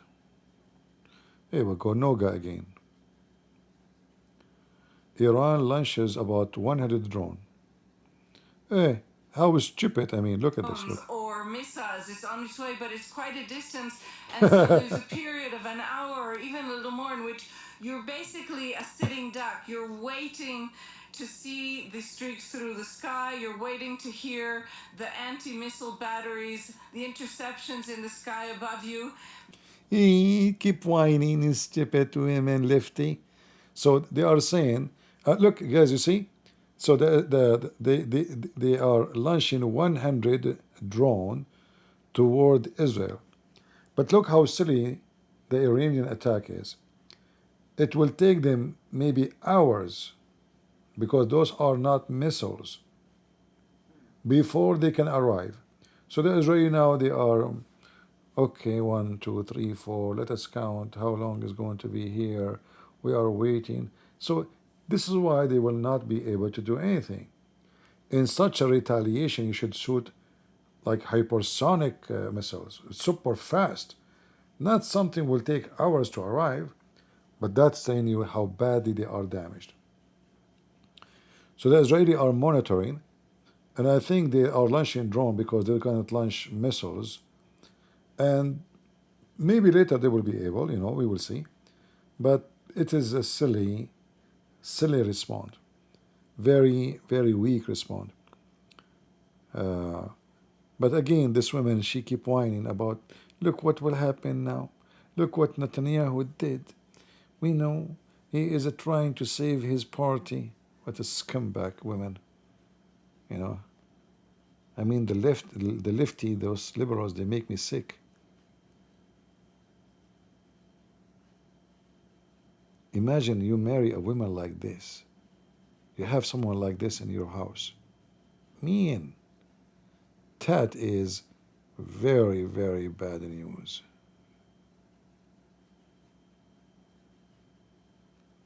Somebody saying, Jews are evil, read the Talmud. You see, many people do not know that not all the Jews even believe in the Talmud. And the Talmud is not considered as a holy book for the Jews, in case you do not know. The Talmud is the same as Sahih al-Bukhari for the Muslims, Sahih Muslim at-Tirmidhi is a collection of rabbis' talk. When you say the Jews are evil, that means you are stupid. Literally stupid.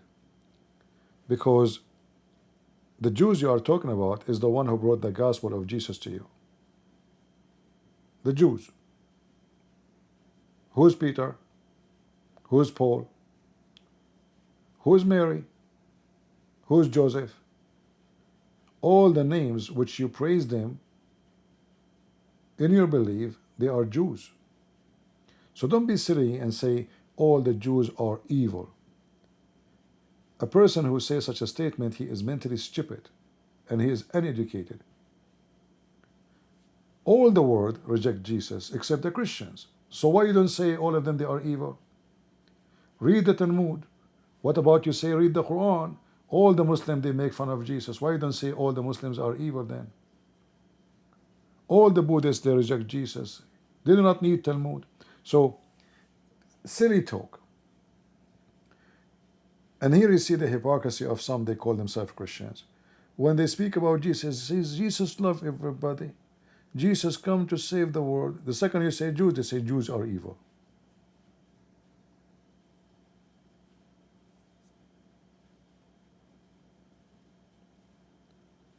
Do you know that every year there's a lot of Jews convert to Christianity? Do you know that there's a massive number of the Jews already they are Christians?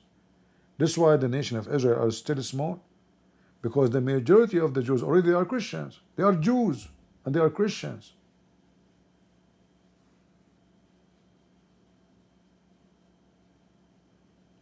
There's many, they grow with hate, inside their heart. If somebody insulting Jesus will respond to him. But to say all the Jews are evil, that is very evil of you to say.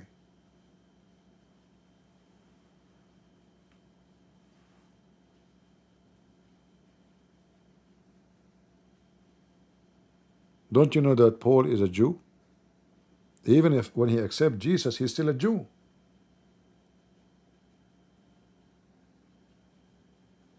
You see, there's two kinds of Jews. Jews who accepted Christ, and still they are Jews. Even when they accept Christ, still they are Jews. They are Jews or Christians. And there's Jews who refuse to accept Christ. But anyway, what do I want to talk about? Change our topic. Trump to attend national security, all the news. I said this news and 2 hours ago. I mean, look how late they are. You see, the first time I work a professional job, I was studying my law university degree, and I work in a newspaper. My job, I'm not not writing like working as a writer in the newspaper. No, my job is to read the articles in Arabic and to correct the grammar. So I go late after school, and I did not actually join the work because I need money, but because I like writing, I like to be informed. So I said to myself, I cannot ask them to. I mean, I have no history, so I cannot just go and be in such a famous newspaper. They will not hire me to be a writer. I was very young too. So I said to myself, okay, I will accept to work as a person who read and correct the grammar, and then I will make friends inside the newspapers, and then I can go like higher, and so you can get. And I'm not seeking money actually. It's just to be able to write, and my voice will be public. But what I learned during this period, that everything they write in the news is just copy of somebody else, or it's even fabricated. I remember in this newspaper, they were attacking Al-Qaddafi, the president of Libya at that time. Almost every day there's an article against him. Then one day, and because remember, I have to read most of the newspaper, like we are, not only me, I think we were like 5 or 6. So they divide like each one of us to read like a bunch of articles and correct it. So I was correcting the political articles sometime even like about science. So what I learned, that they are very fake news. They attack the Qaddafi non-stop every day about how bad Libya is, how dictator he is. And then one day I am correcting, and the article says that Qaddafi is amazing. They are speaking about his green book, which is like, man, amazing book of philosophy and wisdom. So I said, what happened? This newspaper was attacking this guy every day. They said, we receive a big check from the Libyan embassy. Big one. Huge. And those articles are not even written by us. They are written by by the Libyan embassy, and they send it to us, and we put our name on it. Imagine. So Qaddafi sent them a check. Suddenly Qaddafi became a hero. Another example. Every day there's an article attacking the coffee. Coffee is bad. Coffee is not healthy.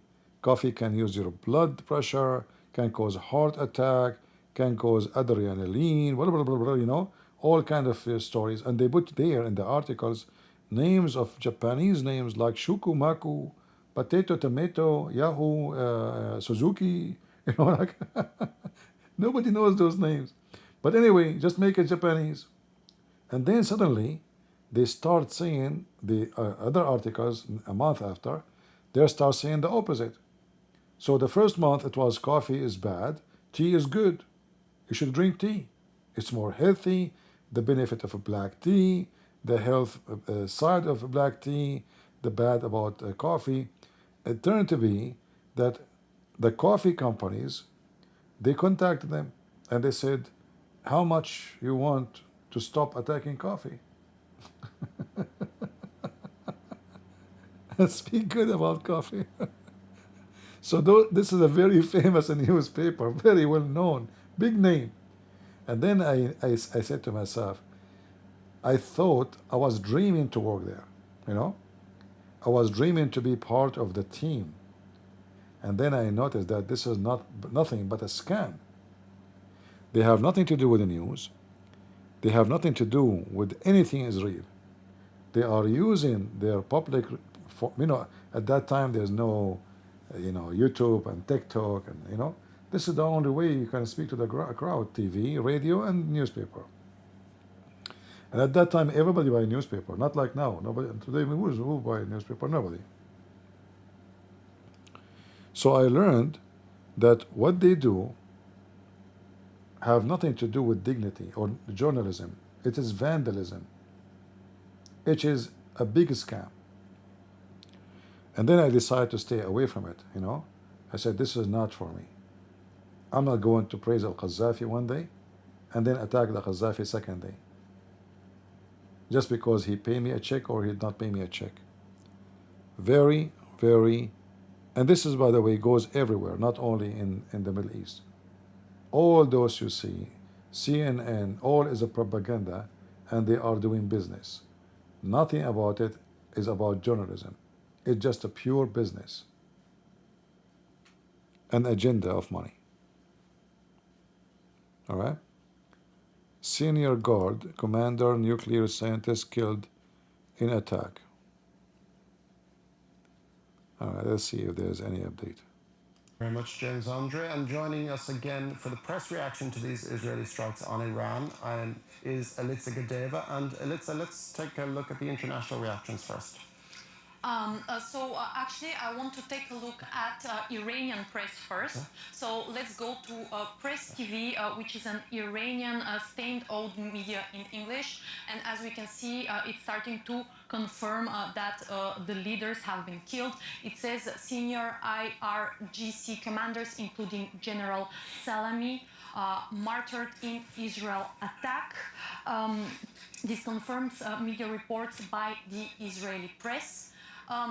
And then we have here the Twitter of Press TV that has been filled with images and videos of what it claims to be residential buildings that were destroyed by the strikes. Let's see now more pictures. Images from a residential apartment. The tweet reads, in Tehran, following Israeli... You see, those are not residential. Those are that's the Revolutionary Guards. This is where they live. This is a city of the Revolutionary Guard. Those are high-rank officers. They live in those buildings. You see how the media, they lie? They are saying this is civilian buildings. Those are fancy. This is a secure city. No normal people, they live there. Only certain group of people who they are in the Revolutionary Guard can live there. And all of us, we knew that Israel announced that they killed those leaders. Where they killed them? They killed them in their apartments. Because remember, they did shoot at night. The attack happened at night. And will undoubtedly retaliate strongly to these actions. We have again Press TV Iran that's quoting this time the leader Khamenei, Iranian leader, who says that the Zionist regime has prepared bitter and painful fate for itself with its latest attack. And I want to end again on a tweet by Press TV that shows this picture. Again, it's trying to show the very human civilian side of the strikes. It says a heartbreaking image from the aftermath of Israeli aggression, and it claims that 5 people in a neighborhood in Tehran were killed and 20 others injured. Man. Thank you very much for that, Elitza Gadeva, and you're watching France 24, and the breaking story this morning: Israel early on Friday morning carried out strikes targeting nuclear and military installations in Iran. The sites of the strikes have not been identified, but black smoke was rising over Iran's main nuclear enrichment facility at Natanz. There are reports also of strikes on residential buildings in secure compounds housing military officers. Iranian state media is reporting that the head of the paramilitary Islamic Revolutionary Guard, Hossein Salami, was killed in one of the strikes, and also the chief of staff of the Iranian Armed Forces, Mohammad Bagheri, and 2 senior nuclear scientists. And we'll have more news coming right up on France 24.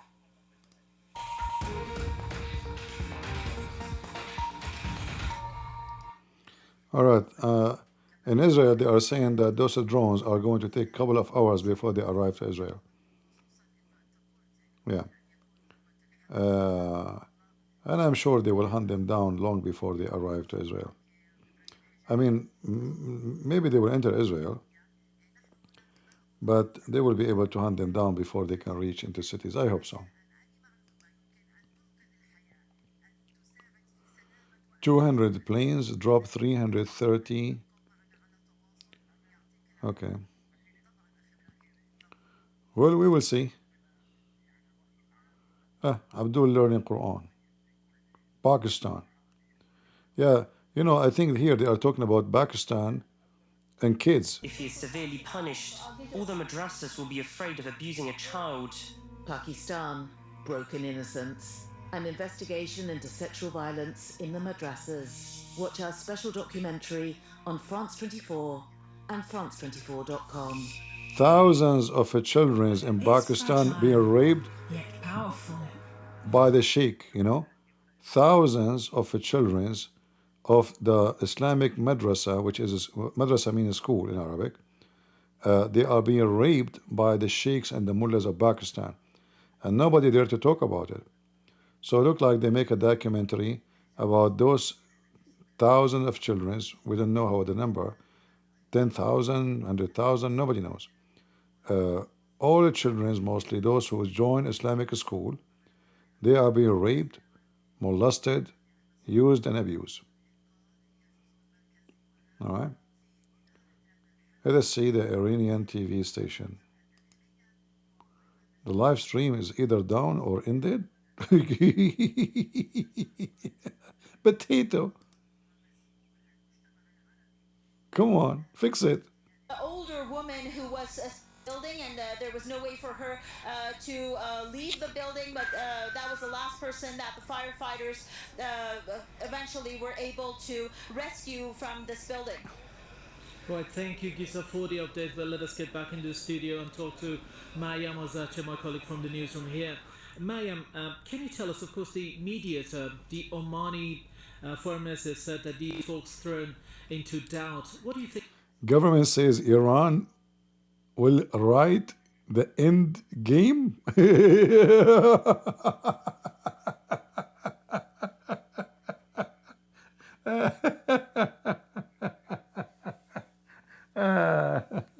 That's a good one. Oh boy. Oh boy. The Iranian TV does not function.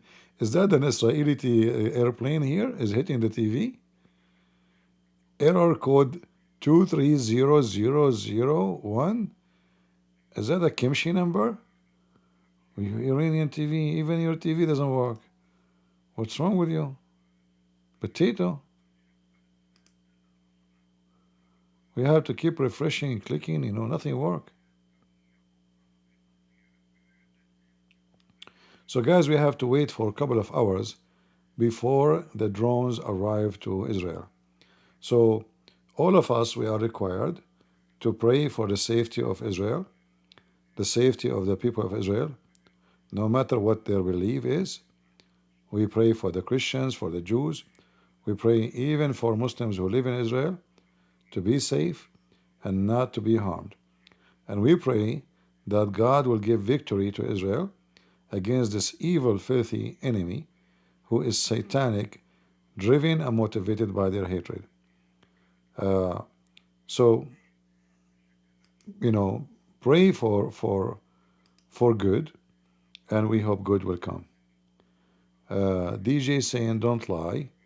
We want to know what Zakir Naik think about this escalation.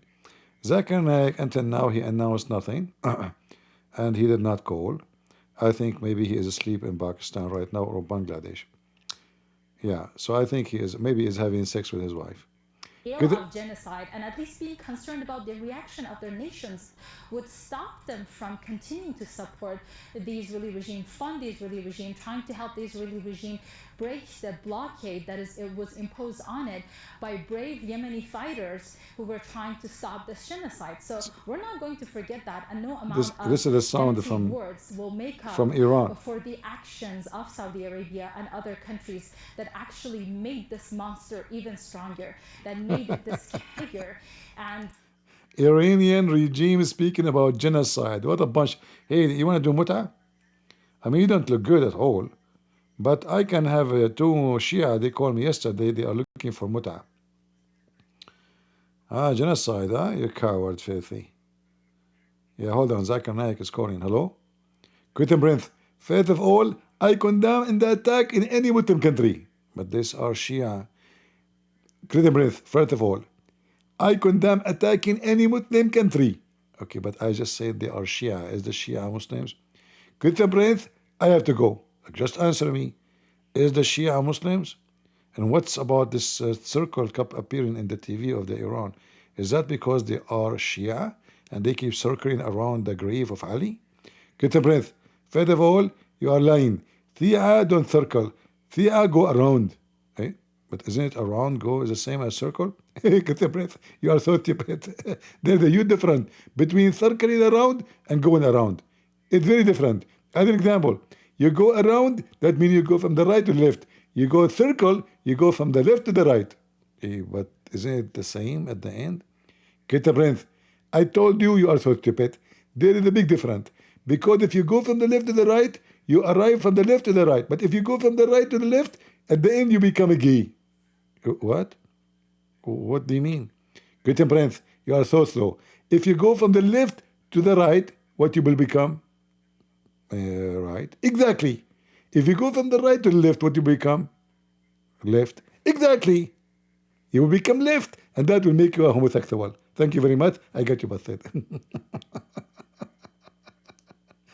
There's a big difference, going from the left to the right. But it's a circle anyway, Anyway, I'm not going to keep you longer. We will meet. I might go live again in the in the morning my time to see all the update. Actually, I will keep looking at the news. But as long the the Iranian attack will not be able to reach into Israel until like a few hours. So you can imagine the Israeli preparing for those drones. It's going to take them 4 or 5 hours before they arrive. I mean, they might even shoot them in the top of Iraq. Are you kidding me? What a bunch of potato Iranian stupid regime. And they will say to their citizen, we retaliate. They wipe the floor with you, Abdul. What a drone. Potato. So pray for Israel. We pray for their victory.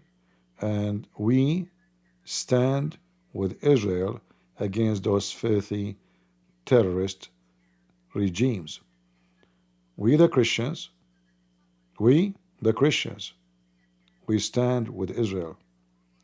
And I say to you Muslims, the Lord, He promised those people, the one who become a Christian and the one who is still not, that He will gather them, He will bring them from every nation, and He promised them the land, and this is their land, and your hatred will not work. Your hatred will not bring you victory. Your hatred will destroy you. The most powerful poison a human being he can do to himself is hatred. You hate and you live by hate, you die with your hate. Your hate will poison you, will kill you. Those people, they live in the morning, the first thing they do when they pray to their filthy Allah, they say, oh Allah, don't make us like the lost Christians and the cursed Jews. Every day, 5 times a day. They are filled with hate. That's why they will never enjoy their life. That's why they are always sick. All Islamic society are the last one to claim to be happy. Because how you can be happy, even when they are eating, they are thinking about how to kill the Jews. Even when they are having sex, I want to have a baby so he can kill the Jews. Everything they do, they are thinking about how to kill, how to harm, how to hate. And such kind of people, they will never be victorious. Your evil is your enemy. It's not Israel. You are possessed. You are demonic. You are filthy. And we stand with Israel, and we are the crusade. Leave your comment, and I will be live again in a few hours. Until then, I say to you, may the Lord bless you. God is good. So is Jesus. And we are the crusade. See ya.